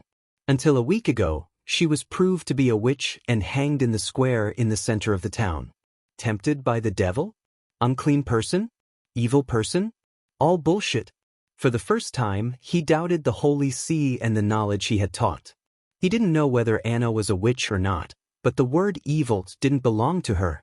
If a young girl full of curiosity about the world could be called evil, then the administrators of Grey Castle should be devils from hell. 400s of golden dragon, they deliberately changed the stone, causing the collapse of the new theater, and more than 30 members of the Mason Guild to die. But did they go to the gallows? Not even one. The judge finally sentenced the leader of the Mason Guild to be exiled, and the Mason Guild was disbanded. Carl, who knew the inside story, had to flee the kingdom of Grey Castle with his family in order to avoid the limelight. He went all the way west and finally arrived at Border Town. He started a college, had many students, met new neighbors, and made new friends. But the crime in the kingdom of Grey Castle was always engraved in his mind. Now, he once again felt the mockery of the world. What exactly was evil? Could the gods in the sky really see it clearly? Nana was different from Anna, and could even be said to be the complete opposite. She was a very lively girl, and she was quite famous in the academy. She was a very lively girl, and she was also quite famous in the academy. As long as she was not in class, she rarely stopped. She was either riding on a tree and playing with birds, or rolling in the grass. When asked what she was doing, she giggled for a while, and then answered that she was listening to a quarrel between a grasshopper and an ant. Nana's face was always full of laughter, which seemed to be her nature. This miserable and difficult world had nothing to do with her. At least in the academy, she could always laugh carefreely. Carl was even a little curious. Had she ever cried since she was born? Until 2 days ago, Nana came to him with a sad face. "Teacher, will I be hanged like Anna?" Only then did he know that his student, Nana Pine, had also become a wish. "Ah, isn't that Mr. Van Bate? Please come over here and help us see what's written on it." Carr felt someone pulling his sleeve. He looked up and found that he did not know when he had walked to the town square. Many middle-aged people were shouting around the bulletin board, and when they heard Van Bate's name, they consciously made way. "You came at the right time, sir. Please help us siege." Yes, originally it was Meg who read it, but she said she had a stomachache and went to the toilet. She hasn't come back yet. Usually he would smile and nod, and then explain the contents of the bulletin board in detail to the crowd. But now Carr found that he could not do it. These people's smiles and enthusiasm did not seem fake, but for him, it was more unbearable than wearing a fake smile. The notice to hang Anna was also posted in the same way, and everyone was discussing it in high spirits. "In a sense, you are all murderers," he said in his heart. "Your ignorance and stupidity killed her." Carr suppressed his emotions, took a deep breath, and walked in front of the bulletin board. "The prince is recruiting people to build Border Town. There are a variety of jobs to choose from," he read. "But I am also one of the murderers, so what right do I have to blame them? Wasn't it me who told them that witches were evil?" Carl felt bitter at the corner of his mouth. "Look at what I've been saying to the children. I've been repeating the church's teachings, and I still think I've taught them well. Gravel worker, male, 20 to 40 years old, strong body. Daily pay 25 copper royals. Clay worker, no gender limit, 18 years old or older, with experience in masonry, daily pay 45 copper royals. Handyman, male, 18 years old or older, daily pay 12 copper royals." No, he had to do something. If Anna's death was irreversible, then at least he couldn't let Nana repeat the same mistake. There was a voice in Carr's heart. He didn't stand up when the Stonemason Association was destroyed. He didn't stand up when Anna was hanged. Did he have to stay silent and watch these lovely children be sent to the gallows? But what could he do? Take Nana and escape from Border Town. He had his own family. He and his family had come here from Grey Castle. The situation had just improved, and now he had to leave? Not to mention that Nana herself was born in a rich family. How could she stand a life without a fixed place to live? Stonemason, no gender limit, no age limit. Anyone who has participated in municipal construction, stronghold, or fortifications, long-term recruitment in City Hall, monthly pay 1 golden dragon. Additional terms, experienced and outstanding performance can be awarded an official position. After the announcement was read, the crowd was already noisy. 1 golden dragon monthly pay. This is comparable to the Longsong Stronghold's cavalry. But will you? You can't even build a dung pit. How can you build a stronghold? Don't just stare at this. The first few are also very good. If you pay every day, it won't be much less than hunting. Indeed, you can lose your life hunting. The concealing forest is not a place you can go casually. Car Van Bate didn't pay attention to this. All his attention was focused on the seal and signature at the end of the announcement. That was the autograph of the fourth prince, Roland Wimbledon. Doesn't the prince know that soon it will be the months of the demons? No matter what he wants to build, this is not a good time to start. It seems that His Highness Wimbledon knows nothing about construction. If I can attract his attention with the name of the Stonemason Association. Carr suddenly had an idea. Maybe through this recruitment he could meet the prince himself, the supreme ruler of Border Town. This idea made Carr swallow his saliva. Convince the prince that witches are not evil? It is said that His Highness has a unique way of thinking, different character from ordinary people, and extremely hates the church. Maybe it will work. He thought. Although in the end it was Prince Roland who ordered Anna to be hanged, it was obvious that he was unwilling. The prince himself is only in his early 20s, he should be able to understand, how can those budding girls suddenly become unforgivable evil people? Of course, there is another possibility, that is, he will be regarded as an accomplice of the witches and sent to the gallows together. The law of the church clearly states that anyone who harms or pleads for a witch should be regarded as a degenerate evil person. I can only hope that the prince, who hates the church, will also regard the law of the church as waste paper. Carr prayed in his heart. Although he didn't know which god to pray to, he still closed his eyes and prayed for a blessing. For the dead Anna, for the still alive Nana, so that the crack in his heart will not expand. Chapter 11.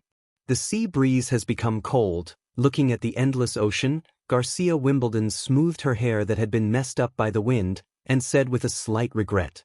"Because winter is coming," replied a handsome man behind her. "Although this place belongs to the south, it is not the southernmost land. Only the Sand Nation doesn't understand what winter is. Our fleet can't leave the port during the winter. The ocean currents will make it difficult for them to move even an inch. Therefore, this should be the last time they set sail." The woman turned her head. "Ryan, how long has the black sail been out?" 2 months and 4 days, the man said without hesitation. "If there is no accident, they will arrive at the port of Clearwater in 3 days. Garcia laughed. "I hope they can bring me enough surprises." Ryan Coben looked at the flamboyant woman in front of him. His heart was filled with emotion. Her long gray hair refracted silvery light under the autumn sun. Her eyes were light green, and the corners of her eyes were long and narrow.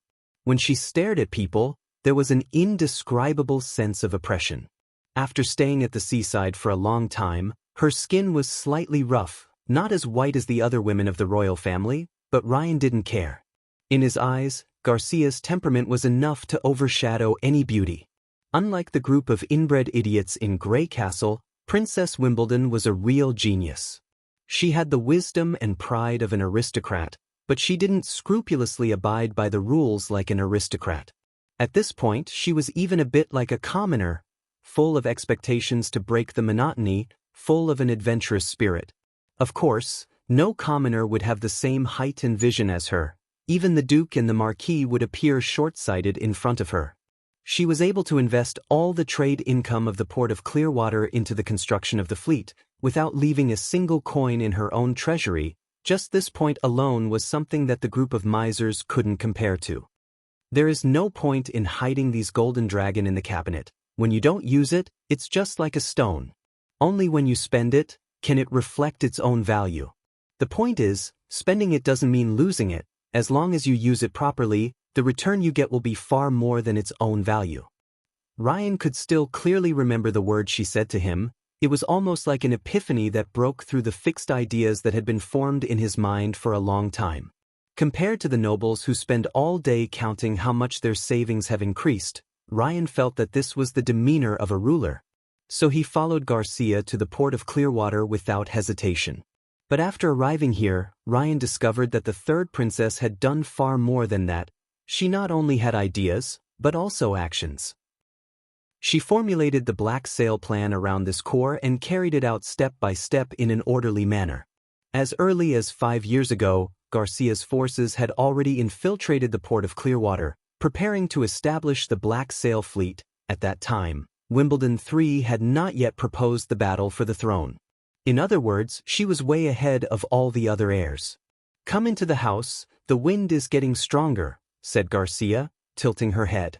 Her temporary residence was located at the southernmost point of the port of Clearwater, above Salmon Harbor. This tower-like building was like a watchman stationed on the coast. At the top of the tower was a circular terrace with a wide field of vision, from which one could have a bird's-eye view of the entire harbor and the merchant ships that came and went. Now, after 5 years of operation, the port of Clearwater's trade had begun to take shape. Every 6 months, a 3-masted sailboat would be launched in the dock, and he had also gained the initial trust of the other party. Taking advantage of the third princess's good mood, Ryan hesitantly asked the biggest doubt in his heart for the past few months. "Your Highness, there is one thing I don't understand." He closed the door, isolating himself from the whistling sea wind. "Go ahead," she nodded with a smile. "How come you were able to foresee all of this in advance before the king issued the battle for the throne?" He had also wondered if Wimbledon III had told her in advance, but after careful consideration, he knew that this was impossible. Everyone knew that the second prince was the king's most valued heir. The battle for the throne was set up for him. This could be seen from the second prince's fief, Valencia. But how could she have guessed all of this by herself, and even began to lay out the plan 5 years ago? God above, she was only 18 years old at that time. "Foresee?" She showed a funny look. "Do you think I'm a witch? I don't have that kind of ability to play tricks." But I didn't know that my father would come up with such a rotten idea like the battle for the throne to pave the way for his precious second son. In fact, what does the battle for the throne have to do with what I've done? No relation?" Ryan suddenly seemed to realize something. He was so surprised that his mouth opened wide. Seeing Ryan Coben's incredulous expression, Garcia smiled. "Do I have to wait for my father to say that I can fight for the throne? Only then will I have the qualifications to fight for it? In the same way, will the one who governs the city the best be able to sit on the throne of Grey Castle? I thought you would understand when you saw the black sail plan." "So that's how it is," Ryan murmured. Her fleet was not simply formed for property. This fleet belonging to the third princess, after completing their trade, would change into the black sail at a place far away from the port, robbing the merchant ships of other cities or countries. In the same way, the third princess encouraged her people to sail out to sea and participate in the black sail plan. She promised any looted property would belong to the owner of the ship, and the port of Clearwater would never collect taxes on this profit. This move brought her a huge amount of wealth, so this time she simply ordered the Black Sail fleet to go straight south, plundering any ship that passed through the Endless Cape, as well as the southern Sand Nation. But these moves were not just for the sake of money. Garcia did not use the plundered wealth to build the city or expand the land trade. She just put it into the shipyard and continued to build more ships. In these years, she gained a large number of experienced sailors, fierce warriors, and the support of the people. If she couldn't continue to rule, the villains who participated in the plundering would all be sent to the gallows. Will the one who governs the city the best be able to sit on the throne of Grey Castle? No, Ryan now knew the one who could sit on the throne was the one who had many ships and soldiers, the one who could go up the San Juan River, all the way to the city of Valencia, Garcia Wimbledon. "Did you know that you would be assigned to the port of Clearwater?" "This was an accident. It was just a bonus to the deal," Garcia shrugged her shoulders. "I originally thought that the church was fooling me." "Related to the church?" Seeing that the other side didn't continue, Ryan didn't dare to ask. But he knew, even if Garcia didn't come to the port of Clearwater, this place would still obey her will and continue to move in the direction she wanted. "Let's put this aside." She poured herself a cup of black tea. "The previous little trick seems to have failed." "Ah, yes." Ryan quickly recovered from his thoughts and replied, "Only news came from Border Town. The report said that the pill had failed. There was no news from other places." "There was no news. It should have been killed by my brothers, which was expected. Originally, it was just a pawn that was casually arranged. It had no effect on the overall situation. It was only used to kill time. But..." She changed the subject. "Other pawns failing is normal, but I didn't expect that even my fourth brother would be safe and sound. To tell you the truth, I am a little disappointed." In the secret letter, Kingfisher said that the pill had indeed been taken, but a failure is a failure. I don't want to listen to your explanation, Garcia interrupted. Not long after the months of the demons, will our lovely prince take refuge in Longsong Stronghold? When the time comes for the invasion of the demonic beasts, I am afraid that the stronghold will be in chaos for a while. You write to her, tell her to take advantage of this opportunity. I want to see whether the goddess of luck will still stand on the side of my fourth brother. Yes, Your Highness. You can go. Garcia waved her hand, and when Ryan was ready to leave, the third princess called out to him, "Ah, yes. I remember that the pill was bought from Master Alchemist Imbies, right?" Ryan nodded. Chapter 12. Roland stood in the backyard of the firing room, waiting for the first batch of cement to come out. This brick house was specially designed for cement production. It was about 15 meters long and 4 meters wide. There was a door at the front and back. The difference was that the front door was as wide as possible for people to move materials. The back door was only wide enough for one person, which allowed Anna to sneak into the firing room. For this reason, he also built a wall halfway around the house, surrounding the back half of the firing room, and arranged for the knight to guard the entrance and exit. They were all Carter's subordinates. Their loyalty was unquestionable. The production process of cement was very simple. After crushing the limestone into powder, it was mixed with clay and iron powder, then using the dry or wet calcination method to produce clinker, and then grinding it together with gypsum could be used. The raw materials were very common, and iron powder was difficult to produce in large quantities, so it could be left alone. The key was the temperature of the clinker. Roland did not remember the specific temperature needed to burn the cement. Even if he remembered, he had no way to measure and control the temperature. Whether it was an infrared thermometer or a thermocouple thermometer, they were countless times more complicated than cement.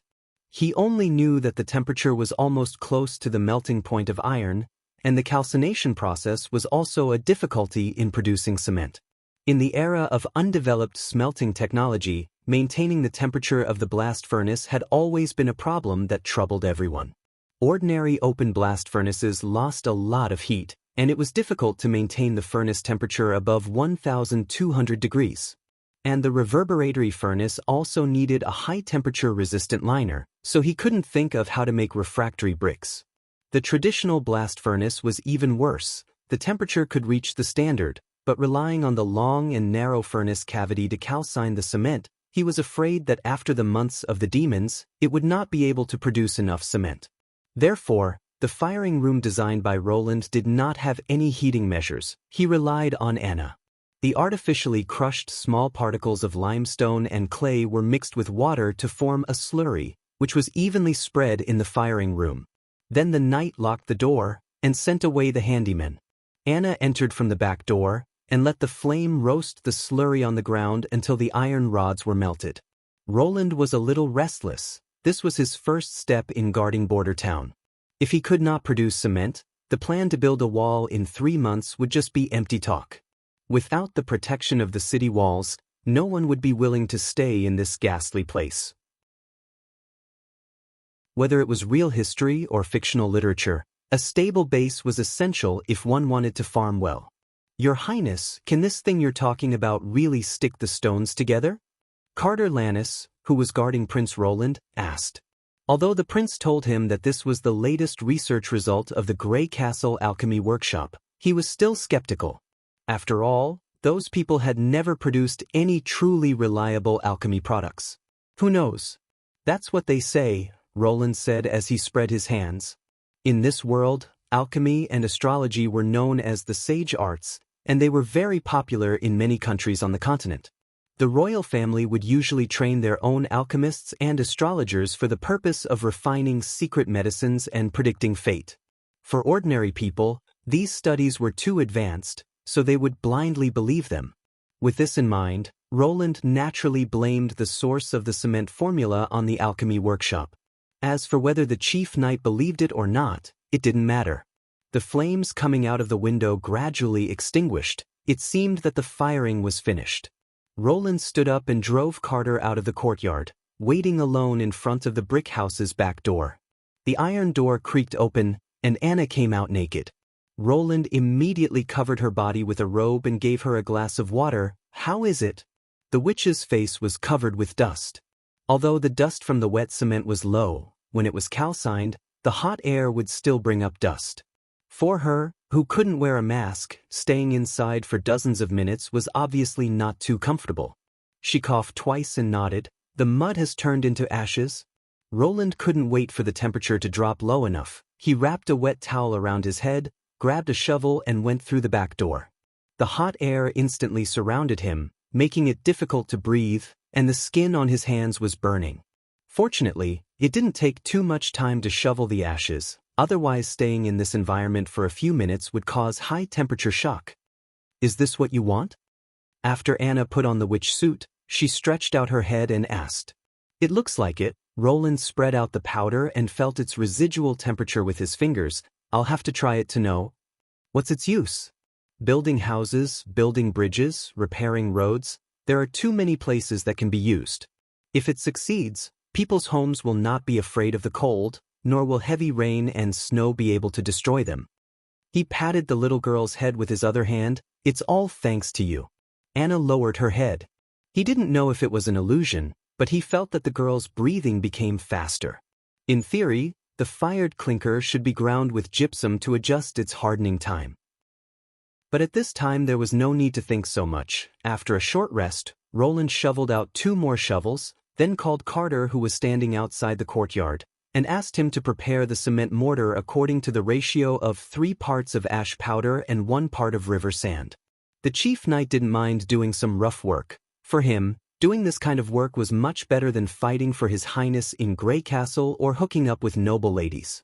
Because the raw materials didn't add iron powder, the resulting cement mortar was pale in color, showing a grayish white. Roland poured it on one of the stone bricks, and then buckled the other one on top. The cement solidification time was about 4 hours. Considering the instability of the trial product, he intended to simply wait until tomorrow to see the results. Early the next morning, Roland hurriedly took Carter and Anna to the backyard of the firing room. Opening the door, he noticed that the surface of the cement was in a solidified state, and the 2 stone bricks were tightly joined together. The solidified surface looked bumpy, and part of it was covered with hoarfrost. Roland squatted down, scraped off the hoarfrost produced by the alkalization reaction, and pressed the hardened cement with his fingers. The feeling made him happy. The surface of the cement was hard and hard, completely different from the feeling of the compacted soil. Even if he used his nails to dig hard, he couldn't leave a trace on it. After Carter got the signal from Prince Roland, he first tried to lift the stone bricks, but failed. He kicked them from the side several times, until the joint between the cement and the ground broke. The 2 stone bricks were still firmly stuck together. Finally, he swung the hilt of his sword and hit them hard, but he could only knock off a small piece of the corner. Is this the effect of cement? Carter immediately realized its effect. It's incredible. Yesterday it could flow like a melted candle, but after only 1 night it became as hard as a rock. With this thing, we can build a wall as fast as we want. As long as we have enough stones, we can even build a wall around the border within 5 years. What's the use of that? Roland said disapprovingly. No matter how tall the wall is, it can't stop the enemy from inside. I'd rather turn the shabby wooden houses in border town into solid cement houses, so that my people no longer have to worry about falling into a situation of homelessness after a natural disaster. The chief knight was stunned. He really didn't expect that Prince Roland, who had all kinds of bad habits of the aristocracy, would say such a thing. Chapter 13. The cement production was soon on the right track. In order to give Anna enough rest, the firing room only started every 2 to 3 days. Before calcination, more raw materials were prepared as much as possible. For this reason, Roland once again issued a recruitment order, doubling the number of gravel workers. But he also knew that he could not always rely on Anna to do these things. Working in a dusty environment for a long time would cause people to get silicosis. Coupled with the future expansion of the production scale, one Anna was far from enough to meet the demand. Witches should not be used as consumables, but as an engine to promote the development of civilization. Although Roland understood this in his heart, He could only put all his energy into the construction of the city wall. If he could not stop the demonic beasts, then everything would be useless. The foundation of the city wall connecting the North Slope Mountain and the Redwater River had already begun to be excavated. According to the practice before he crossed over as the project leader, in front of a crowd of stunned onlookers, he personally dug out the first shovel of soil. He thought that after the cement problem was solved, building a city wall would be easy, but when he actually did it, he found that he did not know anything about engineering.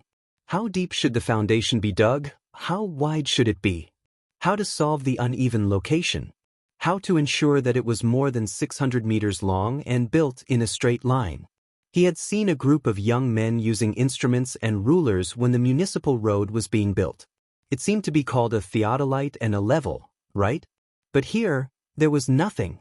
As a mechanical drawing dog, although Roland and his neighbor, the civil engineering dog, were known as the two engineering dogs, the content of their studies was far different. And the hired clay craftsmen had not participated in the construction of large-scale projects. It could be said that they were inferior to him. Therefore, after the construction of the city wall started, the progress was very slow, and only half a shallow trench was dug in a week. Once the project was out of control, it was difficult to say what the final product would look like. For example, this shallow trench was not so much the foundation of the city wall, but it was more appropriate to say that it was a drainage ditch. Although Roland had roughly measured the width of the trench during the excavation, the width was obviously out of shape, becoming narrower and narrower. Looking at it from afar, it looked like a small snake twisting and turning. Even so, Roland was not willing to stop. In the spirit of digging as much as he could, as long as the firing room was not working, he would stay at the foot of the North Slope Mountain all day, adjusting the extension direction of the foundation pit with his naked eye and slowly pushing forward. At the same time, he doubled the remuneration for the stonemasons on the recruitment order. Fortunately, this embarrassment did not last long. When Roland was in the firing room preparing to calcine the 6th batch of cement, Minister Barov reported that there was a stonemason who responded to the recruitment. He also said that he had been in the Grey Castle Mason Guild and had been brought to the courtyard to wait for an audience. He was overjoyed when he thought about it. The Grey Castle Mason Guild was a famous organization in his memory. Even Prince Roland had heard of them. Although it seemed that they were disbanded because of a construction accident, how could there be no accidents in this line of work? Bring him in, Roland nodded, pretending to be calm. At first, he wanted to tell Anna to stay away, but then he gave up. There were more than 2,000 people in Border Town, but not many of them had seen the true face of a witch. Moreover, Anna's current appearance was completely different from before, when she was hell-bent on seeking death. Coupled with her strange clothes, it was estimated that even if they had seen her, they would not be able to recognize her. When the knight brought Car Van Bate into the courtyard, he felt uneasy. He intended to tell His Highness that this season was not suitable for large-scale projects, and after gaining His Highness' trust, he would slowly change his opinion of the witches. But it was rumored that His Highness had always acted without scruples. What if his advice was counterproductive? He bowed in confusion, but when he raised his head, he was stunned. The girl beside His Highness looked so familiar, it made him feel like he was dreaming. Carr rubbed his eyes, looked again, and couldn't help but shout. Anna! Damn, Roland's heart screamed, this is too much of a coincidence. How can a random craftsman be able to recruit a witch's neighbor? It can be seen that the other side was absolutely familiar with Anna, otherwise it would be impossible for him to recognize her in such a short time. He turned to look at Carter Lannis. The chief knight understood tacitly and immediately pulled the door bolt, blocking the only exit. Ulta, teacher? Anna's reaction made Roland unable to recover for a moment. What, teacher? It's really you, Anna? Carr only felt his eyes warm, and then something flowed down. He knelt on the ground powerlessly and kept repeating, I'm sorry. Great. After a while, Car Van Bate calmed down. He slowly stood up and once again bowed to Roland. I'm very sorry, Your Highness, I forgot myself. What the hell is going on? Aren't you a stonemason? I used to be, Carr answered smoothly after putting down the burden in his heart. His Royal Highness didn't kill Anna, the one who was hanged on the execution ground was a substitute. After realizing this, he already knew what he had to do. Although he didn't know why the other side wanted to save a witch, but in any case, even if His Royal Highness wanted to bring her into the palace, it would still be much better than sending her to the gallows. This at least showed that His Royal Highness wasn't afraid of the rumors that witches were the incarnations of the devil. He described in detail his experience from Grey Castle to Border Town, including the opening of a school here and the discovery that his student Nana Pine had also become a witch. Finally, he begged His Royal Highness to also hide Nana in the palace, so as to avoid being exposed and persecuted. After listening to him, Anna, who was standing to the side, had a face full of desire to plead for Nana, but in the end, she didn't say a word. Another new witch. This was really great news, but he seemed to have heard the surname Pine before. Roland called the assistant minister and whispered to him. Only then did he know that it was the surname of a small noble family in Border Town.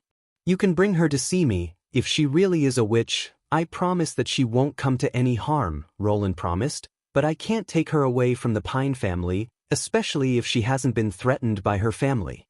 In addition, I didn't save Anna for what you think." He thought for a moment, then decided that it would be better to make it clear, "I need her help. Compared to the nonsense of the devil, I believe that the power of a witch has nothing to do with good or evil, and can be controlled.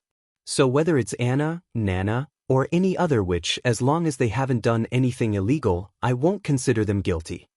Next, let's talk about business. Did you participate in the construction of the walls of Grey Castle? The prince changed the topic back to the construction. Carr nodded, although His Royal Highness didn't accept Nana as he had thought, and the fact that he needed a witch's help was confusing, but in the end he was willing to protect Nana's safety, which was enough. Chapter 14. Your Royal Highness, how high and how wide do you plan to build this wall? At least 15 feet high and 6 feet wide, allowing 4 people to walk side by side. Roland secretly nodded. A professional is really different. First ask the technical parameters, and then determine the construction plan. So it needs to be a deep trench to stabilize the upper part of the wall, and if the top is 6 feet wide and the wall is 15 feet high, the width of the lower part will at least double, Carr quickly replied. In this way, digging the trench will consume a lot of manpower. Your Royal Highness, if you can give me 150 people, I should be able to dig this trench before the arrival of the months of the demons. A ditch can't stop the demonic beasts, Roland said non-committally. That's right, if the upper part of the wall is built with stone, it will take 3 years. If it is only to stop the demonic beasts, the wall doesn't need to be so high, about 12 feet is enough. The width can also be reduced by a third, reducing the base to 6 feet. Digging the trench and building the wall at the same time, the number of people will increase by 200. In this way, I can finish it before the arrival of the months of the demons next year. Carr paused, then said, "Please forgive me, Your Royal Highness, but now is not a good time to start work. If the wall is not built in time, even if the trench is dug after a whole winter of rain and snow, it will lose its original function. In that case, you will have to spend more time and manpower to clean up the softened trench and deepen the excavation depth. If according to what you said, the wall is built 12 feet high and 4 feet wide, how long will it take to dig the trench?"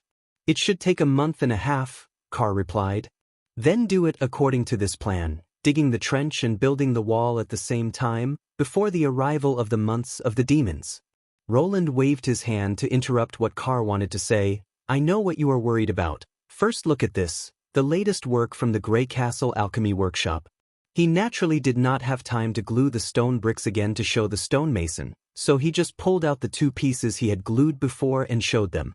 Fortunately, almost no one dared to question the prince's words. When Carr heard that this alchemy adhesive known as cement could turn from liquid to solid during the day and night and produce an extremely strong adhesive force, an expression of disbelief and shock appeared on his face. Having devoted the first half of his life to the Mason Guild, he naturally realized how great this invention was. In addition to being able to bond stones, it could also be shaped at will. Didn't this mean that he didn't need to cut and polish the second time, and he could directly have any shape of the stone? If the time-consuming and laborious process could be abandoned, the construction speed of any building would be raised to a whole new level. Just this point alone was enough to excite people. Roland looked at the other party's expression with satisfaction and asked again, "How about it? Do you think 3 months is enough?" Car Van Bate's voice trembled a little. "If what you said is right, no, I mean if the Alchemy Workshop's description of this thing is correct, I am willing to give it a try." "Very well, I will have someone write you a detailed information on how to use the cement. If there is anything else you need, you can talk to my assistant minister," Roland said with a smile. "Mr. Carr, now you are a member of the administrative office?" It was the next afternoon that Roland saw Nana in person. The little girl looked at Anna blankly, clutching the corner of her clothes for a long time before saying, "Am I already dead?"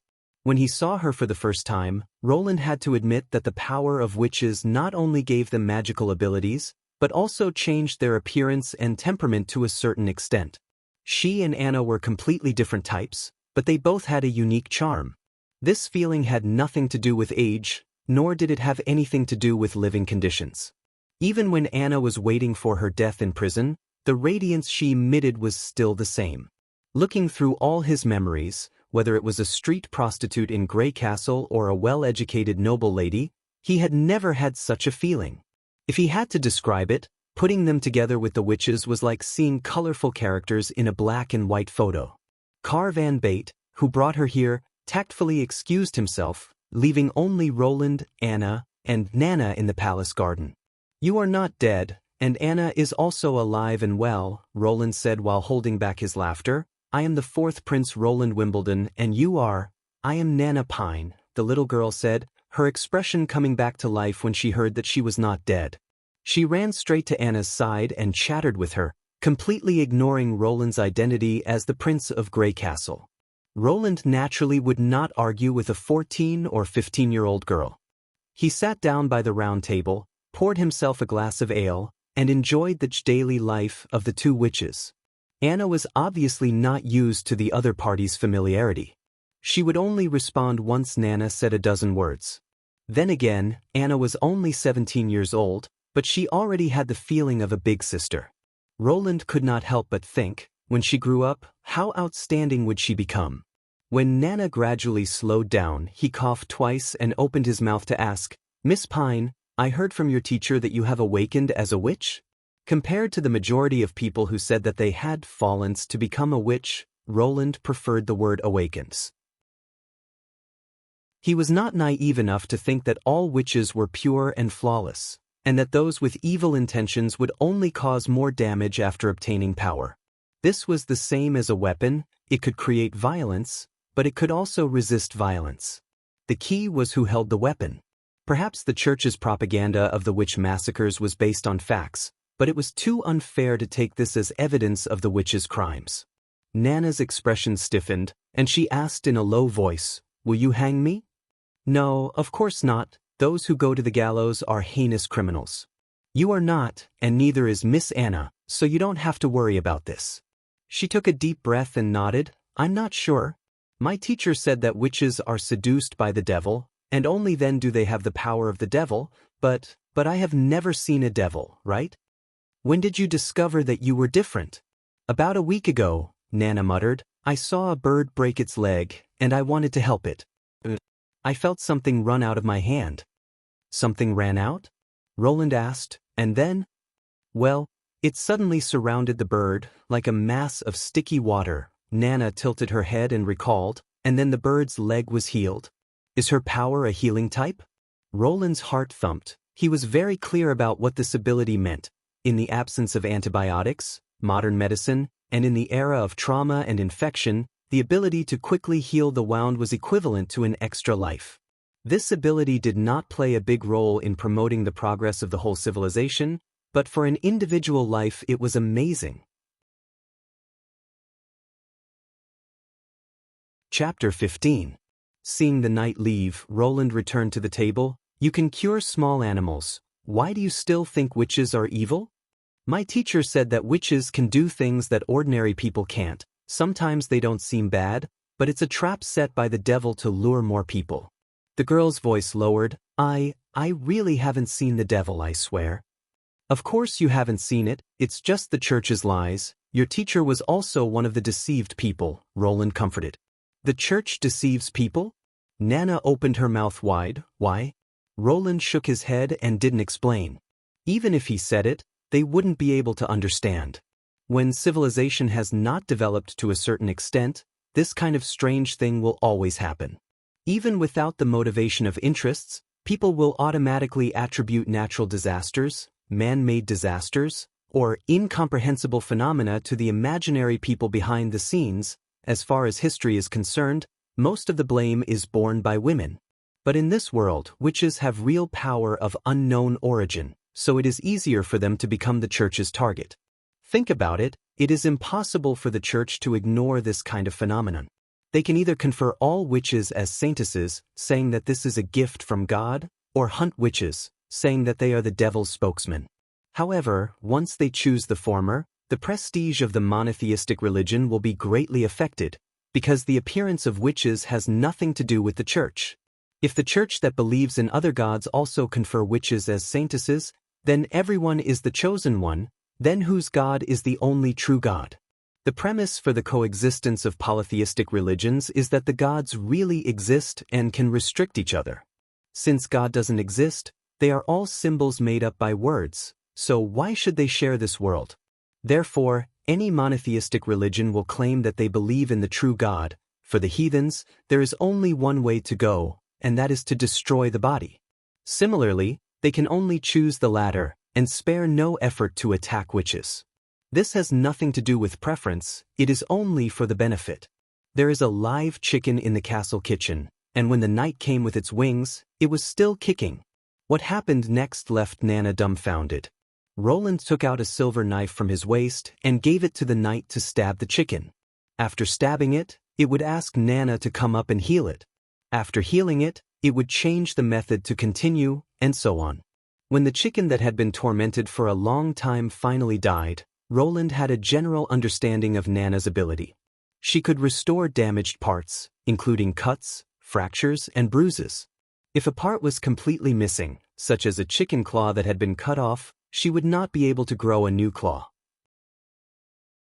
However, by reattaching the broken claw and using his ability, he could make the fracture as good as new.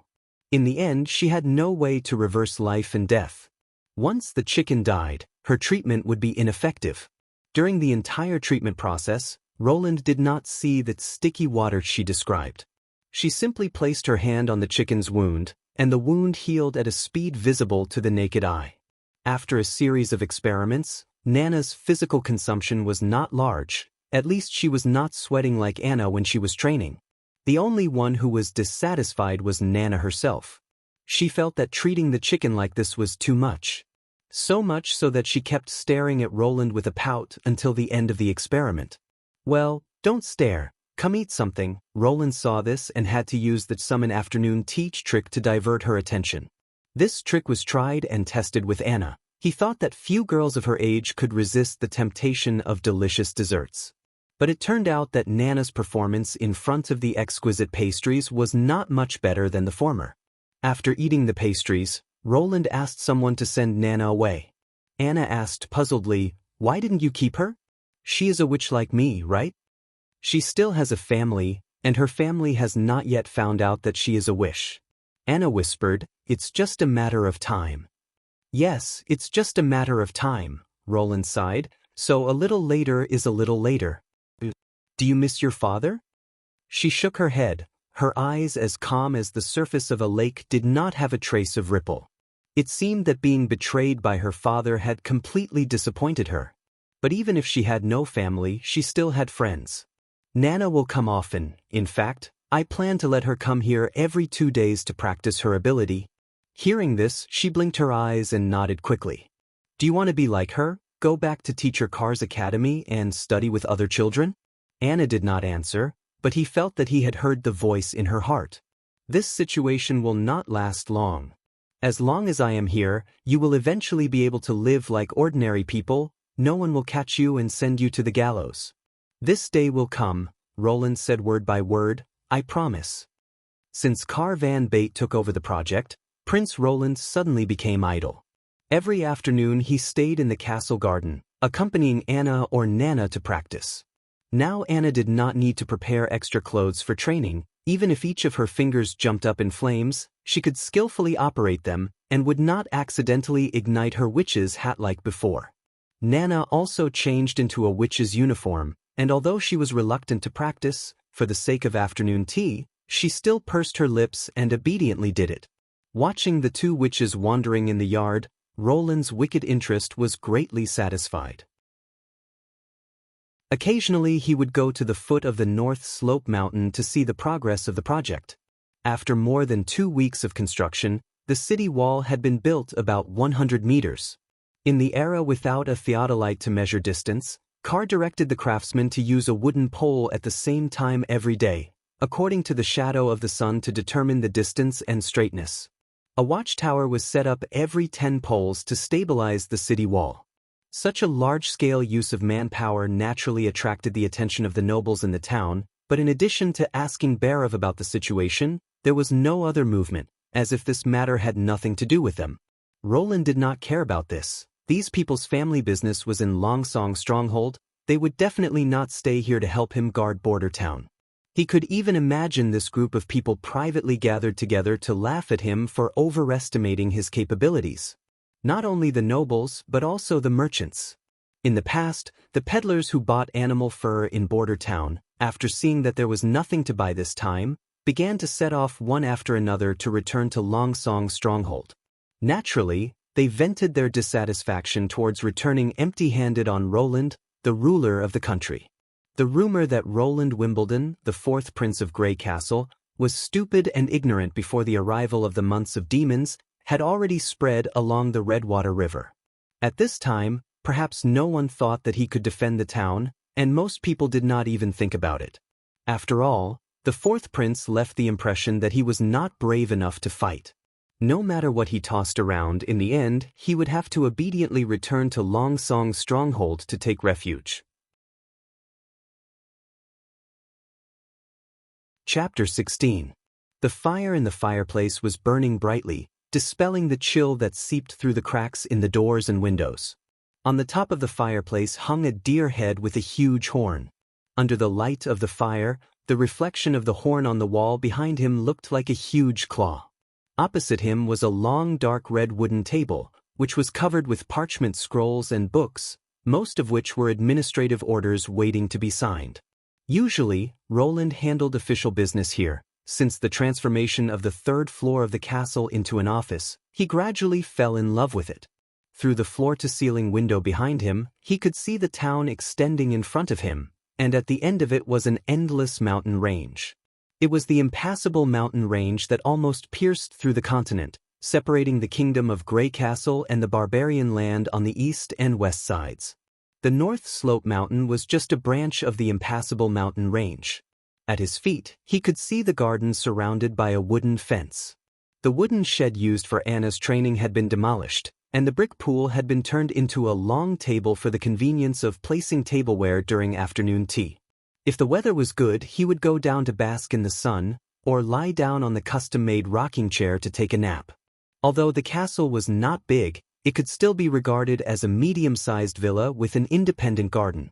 In his previous life, wanting to sit in a real stone castle was almost a fantasy. Just to visit it, he had to first pay for the entrance fee. But now, he not only owned this castle, but also a town. Your Highness, recently the recruitment of craftsmen and handymen has cost a lot of money, all of which came out of your pocket. If this continues, I'm afraid we won't be able to last until next spring. Bhairav held a stack of parchment and reported the recent financial situation to Roland. The original income and expenditure of Border Town was very simple. One line was the trade of ore and gems. This line was monopolized by Longsong Stronghold. They exchanged the output of the North Slope mine for wheat or bread. There was no tax in the middle, and the stronghold sent people to preside over the resource exchange. In layman's terms, the North Slope mine was a joint stock project of the great nobles of Longsong Stronghold. Those nobles stationed in Border Town could be regarded as supervisors sent by the shareholders. Most of their fiefs were east of Longsong's stronghold, and they only came here temporarily. Every year, the number of people who came was different. In fact, Border Town had a history of less than 30 years. Compared to Longsong's stronghold, which had a history of nearly 200 years, it was simply a newborn baby. Originally, the Duke of Ryan had only intended to establish an outpost here to provide an early warning against the invasion of the demonic beasts. But unexpectedly, the wasteland reclaimers found rich mineral resources in the North Slope Mountains, so they simply set up a town here and named it Border Town. In a sense, it was the North Slope mine that created the town. In order to prevent the nobles from sending their own people to mine, the Duke did not accept the suggestion of the nobles to send their own people to mine. Instead, he hired the local residents, refugees, and even criminals to be the miners. The ore produced was distributed according to the proportion of resources invested by the nobles. The fortress only needed to provide the employer with a year's worth of rations and a small commission. The remuneration was fixed and would not change according to the mine's output. Border Town had more than 2,000 residents, and more than half of them worked in the mining area. The other line was the town's other industries, such as blacksmiths, taverns, textiles, and so on. Border Town's meager tax revenue mainly came from here, so it was difficult to have much money left over in a year. The previous lord did not take this barren land seriously. Since Roland was sent here by the king of Grey Castle, he simply stayed in Longsong's stronghold. Therefore, if Roland wanted to hire people to build the wall, he could only pay from his own pocket. If it was the former fourth prince, he would certainly not be willing. But for Roland, as long as he could gain a foothold in Border Town, it was worth it to spend all of his wealth. Anyway, the ore trade would no longer be settled with rations. If it was settled with currency, the investment would simply be a drizzle. The only problem was whether Longsong's stronghold was willing to give up its monopoly and carry out normal trade with Border Town. This was quite like snatching food from a tiger's mouth. But according to the list of data provided by Barav, due to the low efficiency of mining and the inconvenience of transportation, in fact, the annual output of or from the mine was only a little more than 1,000 golden dragon coins. For the entire revenue of Longsong's stronghold, it was only a drop in the bucket. The only ones whose interests would suffer were the nobles who had invested in the mine. For the long-term development of Border Town, this line of trade must be taken back. In Roland's heart, it was clear that even if the investments of those people had been fully recovered more than 10 years ago, they would not easily let go. Even a small mosquito was meat, not to mention this kind of good thing where they could just lie down and make money. He was willing to give the previous investors a certain discount and compensation, such as buying at half price and so on. But hauling back a ship of, or for only half a ship of food, this kind of thing was not allowed to happen again. While Roland was staring at the list, Barav was also looking at him. In the past 3 months, or to be exact, in the last month, there had been some indescribable changes in the fourth prince. Outsiders might not be clear, but he followed the prince every day. This kind of change could not be hidden from him. As early as in Grey Castle, he had heard of the notoriety of the fourth prince, Roland Wimbledon. Going his own way, acting unscrupulously, without any aristocratic demeanor, and so on. In short, he did not make big mistakes, but continued to make small mistakes, and was far worse than his 2 brothers. When he had been sent here by His Majesty, he had been full of disappointment. If not for His Majesty's promise to appoint him as the official Minister of Finance after the end of the fight for the throne, he really wanted to quit. In the first 2 months of his arrival in Border Town, the fourth prince, as always, showed extremely naive behavior and offended all the local nobles. Fortunately, the size of the town itself was very small. Even if all the administrative positions were vacant, he and the dozen or so civil servants he had brought with him could fill them. After that, some things became different. When exactly did the changes start? He thought, probably from the time he saved the witch. Barav did not doubt the possibility of the devil's possession, or that the prince himself was controlled by another hidden wish. But the possibility of this was very small. If the devil and the witch had such ability, why would they look for the fourth prince? Wouldn't it be better to directly control His Majesty or the Pope? Another thing that dispelled his doubts was that he had seen the prince hold the god's locket of retribution. This thing was the church's trump card against witches. Any demonic power would collapse in front of the god's locket of retribution, but Roland directly held it. In other words, if he was not the fourth prince, but the devil king who did not even need to fear the god's power, would it still be necessary to expose him? Saving his own life was the first priority. The prince's style was still going his own way, acting unscrupulously, but the two gave him a different feeling. No, Bear thought it should be the opposite. The biggest difference should be the purpose. He noticed that Roland was planning something, and in order to achieve his goal, he must use some means that ordinary people could not understand. Just like how he tried to convince himself why he had to save the witch, perhaps the plan was not mature and full of loopholes, but the prince was indeed moving forward with the plan, and he was convinced of the results. This was the most confusing part. The throne could be born from either of the Roland siblings, but it would never be the fourth prince himself. He should be very clear about this. How could he talk about development in a small place like Border Town? Even the gods couldn't do it. In the end, what kind of crazy plan did Roland come up with? So crazy that he could make a small town built outside the border defense line develop better than Valencia, and make me completely believe that this plan would succeed? If it was just the delusion of a madman, then it would be fine, but Roland's vigorous construction of the wall showed that it did not seem to be the case. He really intended to be stationed here, and with the alchemy product cement, he built a wall that was almost impossible according to common sense. Chapter 17. This place is still so broken. Stronghold Ambassador Perrault stepped out of the cabin and was greeted by the smell of rotten wood. The surrounding air was damp and oppressive, making people feel uncomfortable. He sniffed and raised his head. The sky was gray, and it seemed that a heavy rain was brewing. The last time you came here was a year ago. The assistant attentively put a wool coat on the ambassador. There is nothing here except stones. It was a year and a half ago, Perrault corrected. His Excellency the Duke will send a different person every season. The last time I came to Border Town was in the summer. And in addition to stones, there are all kinds of good furs and… What? The assistant showed a blank face. Perrault shook his head and did not answer. He crossed the ship's side and stepped on the mossy dock, the planks under his feet creaking. In a few more years, he thought, this dock will fall to pieces. Border Town not only has stones, but also furs, and even land. But it was meaningless to say this. The assistant was just an unknown clerk in City Hall. He simply could not see this.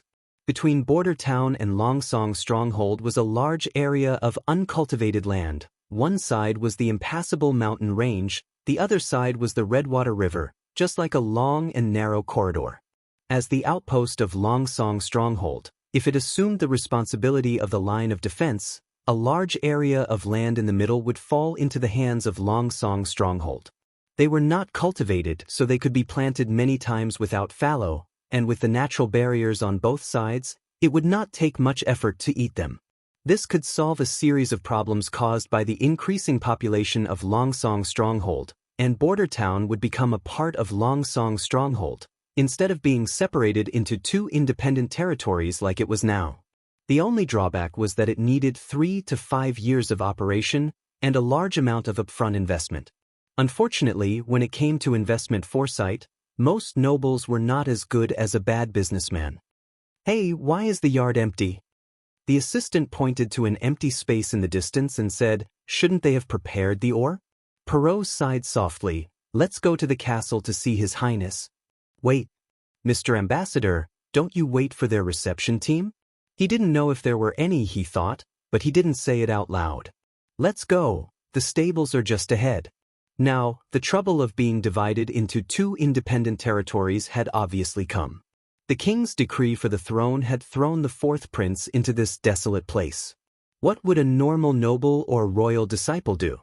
Of course, it was to take everything here for himself. Exchanging ores and jewels for food and bread? The prince probably only had eyes for the golden dragon. If it were him, he would do the same. No one would be willing to see their territory's output being exchanged at such a low price. Moreover, The prince didn't necessarily have to go to the Longsong stronghold.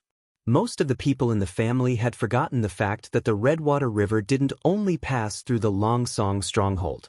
He could sell the ores to Willow Town, Fallen Dragon Ridge, and Redwater City at the market price, and then take the people to these places to take refuge. It was just that the distance was longer. What could Longsong stronghold do then? Block the river and intercept the prince? That was a blatant defiance of the royal family of Grey Castle. Everyone knew that the fourth prince was not liked by the king, but there was no doubt that he was still the king's blood. The two of them rode the rented horses, slowly moving along the flagstone road by the river. The horses in the stables were old, mixed colors, skinny as firewood. Even though they were walking slowly, their whole bodies trembled. And for these two stupid horses, he had to pay 2 golden dragon as a deposit. "Look, sir, is that the boat from Willow Town?" Hearing the assistant's shout, he looked in the direction pointed by the assistant and saw a single-masted sailboat with a green leaf and a scimitar flag slowly coming along the river. The hull's waterline was very high, indicating that it was loaded with goods. Perrault nodded expressionlessly, but his heart sank. The other side's action was faster than he had imagined. If the prince had already begun to contact the towns downstream of the Redwater River, he would have one less bargaining chip in his hands. He had originally intended to persuade his father to agree to buy the ores at a price lower than the normal price by 30%, so that he could still make a profit, not to mention the jewels, which after polishing could increase their value by several times. Unfortunately, this monopoly business was not up to him, nor was it up to the Honeysuckle family. There were 6 noble families participating in the mining business in Border Town, and if they didn't get a majority, they couldn't form a decision. But they were slow to react, thinking that the situation was still the same as before. Or, the output of the mining area was not worth their attention. Anyway, the other 5 families were indifferent, and his father confidently refused him. In fact, they were wrong. The main reason for the low output of the mining area was the barter model. If it became a normal trade, the more they sold, the more they earned, and the ore output was likely to rise to a higher level next year.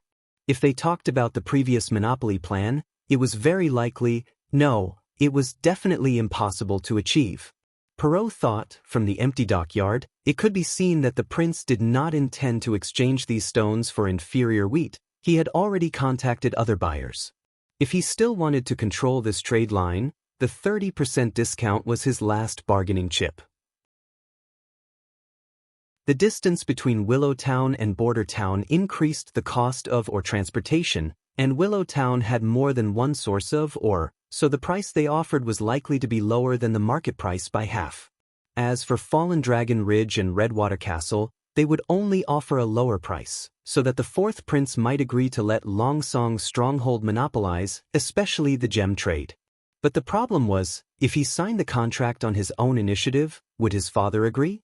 What about the other 5 families? Would they think that he was simply surrendering to Border Town, handing over the family's interests?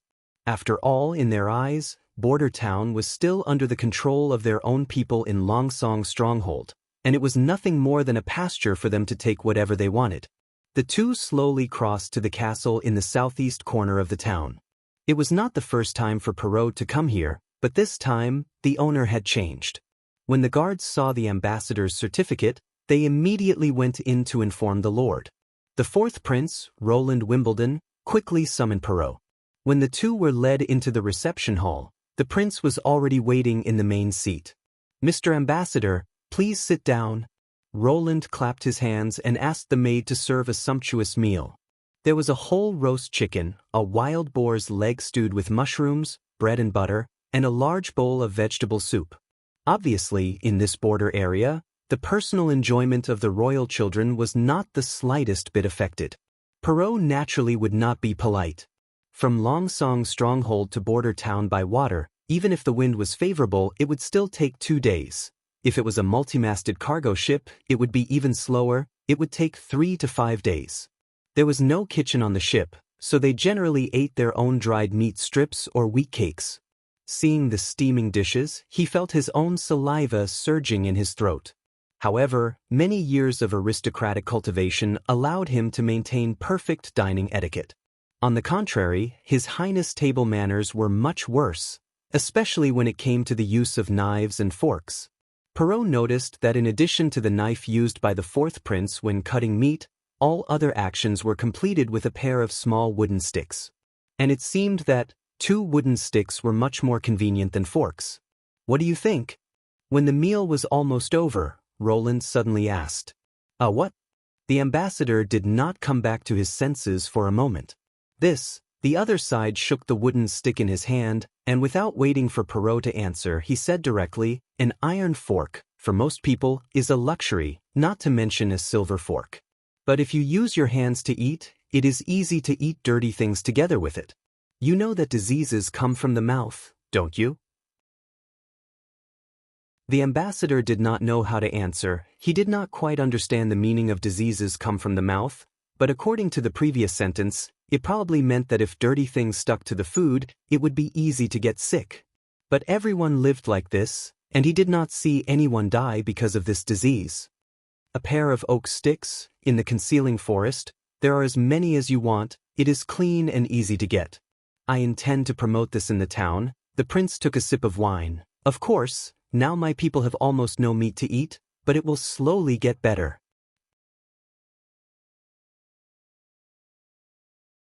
Chapter 18. Although he was cursing, the banquet still needed to be eaten. The atmosphere of the dinner was quite harmonious. The fourth prince did not talk about the ore, so it was not convenient for him to say anything. When the prince ordered the maid to change the dessert, Perrault tentatively said, Your Royal Highness, according to the past practice, today should be the day to deliver the ore, but I did not see any ore in the dockyard. Roland put down the small stick in his hand and nodded. Unfortunately, a while ago the North Slope mine collapsed, and for the past month my people have been trying to restore production. However, the gravel from the collapse has not been cleaned up, and according to this progress, I am afraid the mining operation will be delayed until next year. Collapse? Perrault froze for a moment. Such a coincidence? But he quickly realized that the other side did not need to lie to him. Otherwise, he would have gone to the North Slope mine to see clearly. Telling such an obvious lie was tantamount to slapping his own face. Then, what about the last 2 months? Not too much. According to the usual practice, such a small amount of stone cannot support my people. Roland emphasized the word usual. Mr. Ambassador, you should remember the months of demons 2 years ago, right? Perrault certainly remembered. It lasted for 4 months, and nearly 20% of the people in border towns starved to death. The reason was the insatiable greed of the Mayor Reynolds. The nobles were not without opposition, and some people even asked to punish Reynolds afterwards. But in the end, this incident was left unsettled, just because he was the husband of the Duke's second daughter.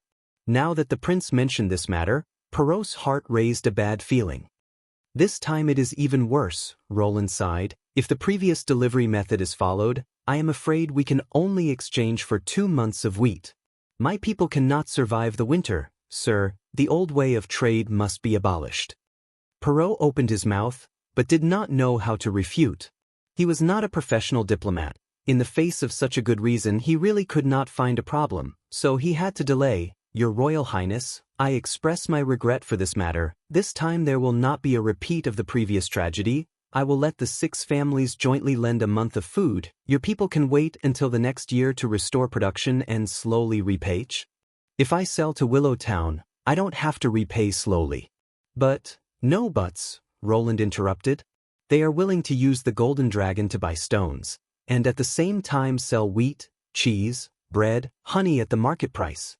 Anything that can be bought with the Golden Dragon, they will sell. Taking a step back, Mr. Ambassador, even if you were willing to lend them a month's worth of food, would the other 5 families agree with your decision? As far as I know, Duke Ryan isn't someone who can reach an agreement easily. Petrov was silent. The fourth prince was right. Not only the other 5 families, he wasn't even sure if he could convince his own father. If he wanted to maintain his monopoly, he had to modify the transaction plan, but he didn't have the right to make the final decision. He was more like a mouthpiece than an ambassador. Maybe the Duke doesn't want anyone to reach an agreement with Border Town? It didn't matter if it was the previous lord or the fourth prince. That's why he appointed different people every season, And these people were never the ones in power in the family. No matter what the result was, he had to try. Thinking of this, Perrault revealed his last card. 30%, he held out 3 fingers. Stronghold will buy ores and raw gemstones at a price lower than the market price by 30%. I think this price should be higher than Willow Town's, Your Highness. Roland spread his hands. It's indeed higher, but it's still the same old problem. Can your words become the unanimous decision of the 6 families? Tomorrow I will set off back to Longsong Stronghold. After reaching an agreement, I will come back with a new contract. But my people can't wait that long. You should know that it usually takes a long time for the nobles to reach an agreement. Your Highness, cooperating with Longsong Stronghold is a better choice for you and your people. Willow Town is too far away, although we can avoid the months of the demons there. Perrault felt his throat was a little dry, but on the road it's easy to encounter danger. My God, what am I doing? His heart was pounding. Am I threatening a prince? Ha ha ha. Unexpectedly, Roland didn't fly into a rage, but laughed. Mr. Ambassador, you seem to be mistaken about something. I don't want to go to Willow Town. You mean, of course, I don't want to go to Longsong Stronghold. Roland looked at the ambassador with a playful look. I'm not going anywhere. For a moment, Perrault doubted whether his ears were playing tricks on him. Fortunately, the prince didn't let this strange silence continue. He went on to explain, this winter, I will stay in Border Town. Border Town will become the new border of the Grey Castle Kingdom. Don't be so surprised, my friend. This is not nonsense. Later I can take you to see the newly built wall at the foot of the North Slope Mountain. City wall? Yes, connecting the North Slope and the Redwater River, 12 feet high and 4 feet wide stone wall. With this, we can defeat the demonic beasts in Border Town. Perrault felt that his brain wasn't enough. Last season when the ambassador went back, he didn't mention anything about the wall. No, at that time the Lord of Border Town was still a person of Longsong Stronghold. How could he send limited manpower to build this? In other words, as soon as the 4th prince arrived here, he began to build the wall?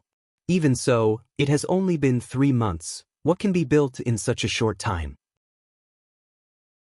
Wait, what did His Royal Highness just say? 12 feet high, 4 feet wide, and connecting the North Slope and the Redwater River?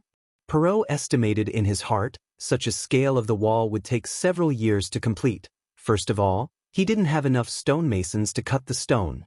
Border Town wasn't Grey Castle. Most of the people living here could only do manual labor. Before he could digest this news, Roland's next words also shocked him. As for the sale of or, starting next year, I am willing to reduce the price to 50%, sir, but not all of it will be sold to Longsong Stronghold. Because you don't necessarily need so much ore. I think compared to the low profit of raw ore, you will be more interested in some metal products, such as shovels, and so on. At this point, he paused for a moment, seemingly waiting for Perrault to understand the meaning of his words. As for the raw gemstones, they will be auctioned by the highest bidder. Although I also want to wait for the gemstones to be cut and then buy them at a good price. Unfortunately, Border Town currently doesn't have such ability. Then do you have the ability to build a wall in a few months? Perrault roared in his heart, and what do you mean by not needing so much or a mere 1,000 golden dragon stones a year? Even if the output will increase, it will at most double. 2,000 golden dragon stronghold won't be able to eat it? That's too arrogant. He resisted the indignation in his heart, trying to maintain his last courtesy. I will remember what you said, Your Royal Highness. When I go back, I will immediately negotiate with the 6 families. But you said that the wall? I want to see it.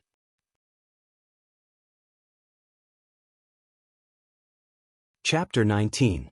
The first rain since the beginning of winter finally fell, and it lasted for 2 days at a time. Roland leaned against his desk, looking at the hazy town outside the window. The rain was rolled up by the wind, hitting the glass one after another, stirring up bursts of ripples. Under the refraction of the ripples, the outline of the town became distorted. The houses and the streets were bent and deformed, no longer as neat as before. Due to the lack of effective drainage measures, the jagged stone road was flooded. From a distance, it looked like many sparkling streams. The distant mountains and forests were obscured by the mist, faintly discernible, just like a maze on Earth.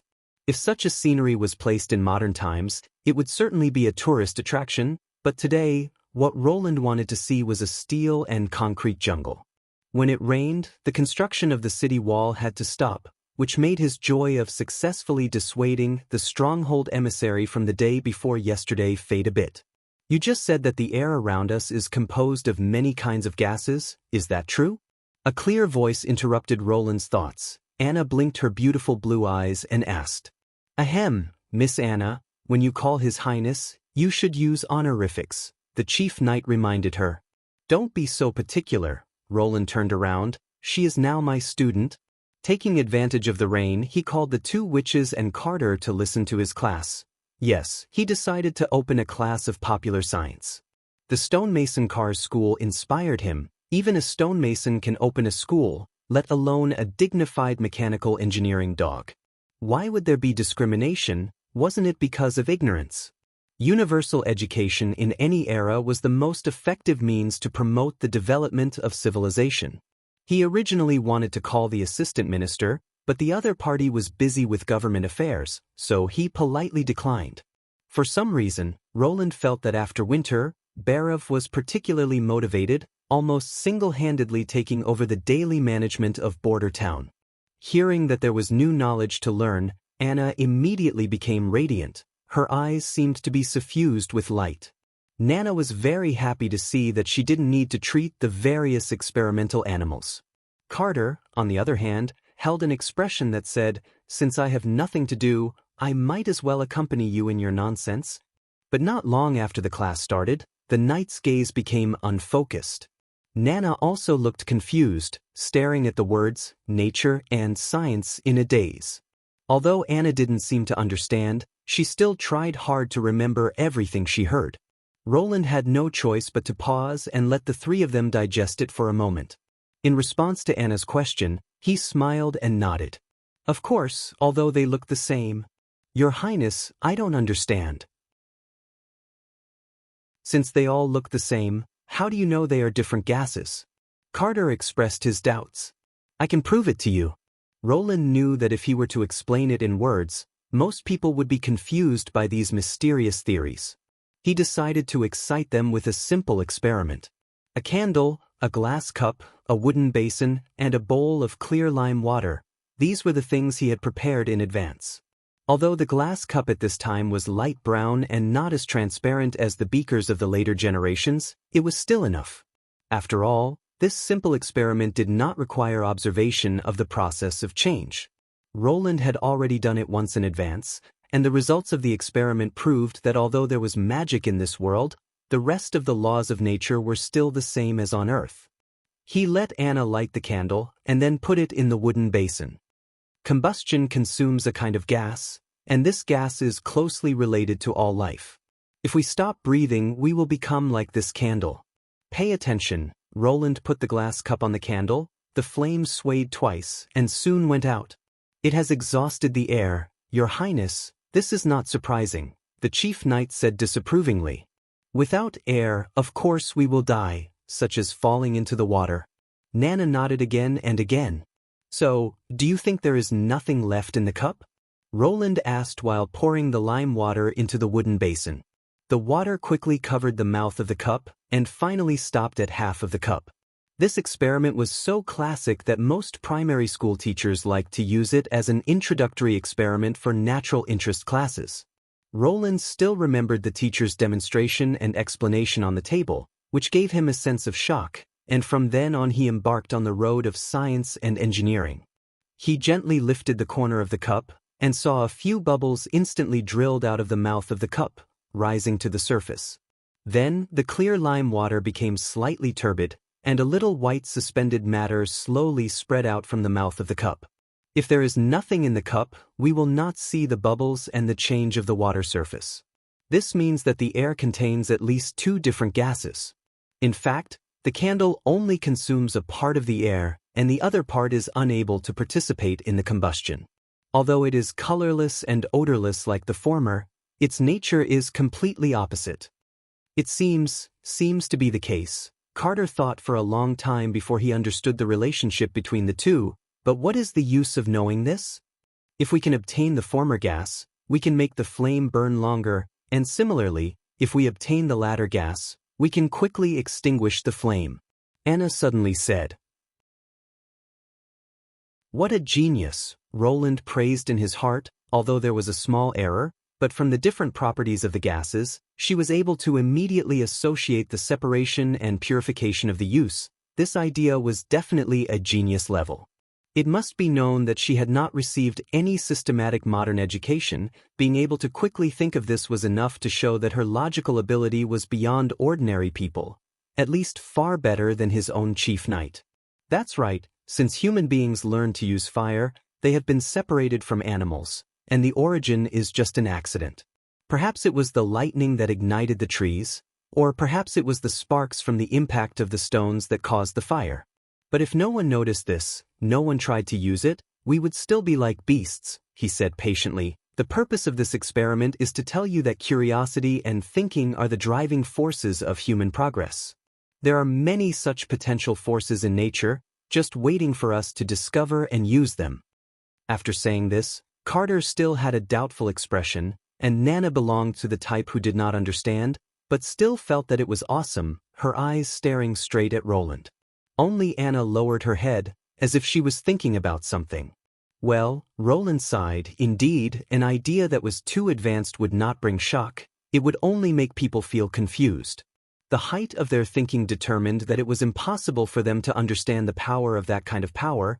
Only when the real thing was really placed in front of them, they would know how magical the hidden power of nature was. At this time, the kettle hanging on the mantel began to make a quang-quang sound. It was the sound of steam hitting the lid. Ah, the water is boiling. The knight walked over and took out the kettle with a fork. The sound soon stopped. He used a piece of cloth to wrap the handle, and lifted the kettle to fill everyone's cup with water. For example, Roland reached out to hold the cup, feeling the temperature coming from the cup. From the first day of using fire, its principle had already matured. Boiling water, countless people had seen it and practiced it, but they did not expect that this gentle wisp of water vapor could also contain amazing energy. This driving force would only be grasped by humans after hundreds of years, but in a very short period of time, it had changed human history. Although the principle was simple, it was limited by technical problems, so it was not the first choice of most people for farming. But I am different, he thought. There are still witches in this world. Using magic to fight is just a barbarian's idea. Using magic to create, to replace some of the key technology that inhibits the progress of civilization, is the correct way to use it. After chatting until the sun went down and eating dinner with everyone, Roland returned to his bedroom. In this era, there was no nightlife to speak of. If they did not make people, everyone would go to bed early. He had also considered whether to use his privileges as a prince to recruit a maid to exercise, but in the end, because of his thin skin, he could not bring himself to say it. Just as he lit the candles in the room, he heard several claps behind him, and then someone said, "It was really a unique lesson. I did not expect that His Royal Highness the Fourth Prince is actually a learned person." You're tuning in to the Passion Pages YouTube channel. We're so grateful for your support, and don't forget to subscribe to join us on this incredible journey through captivating stories. Your generosity through donations truly makes a world of difference, as it's the primary source of revenue that allows me to expand and enhance this channel for you. Thank you from the bottom of my heart for being a part of this adventure.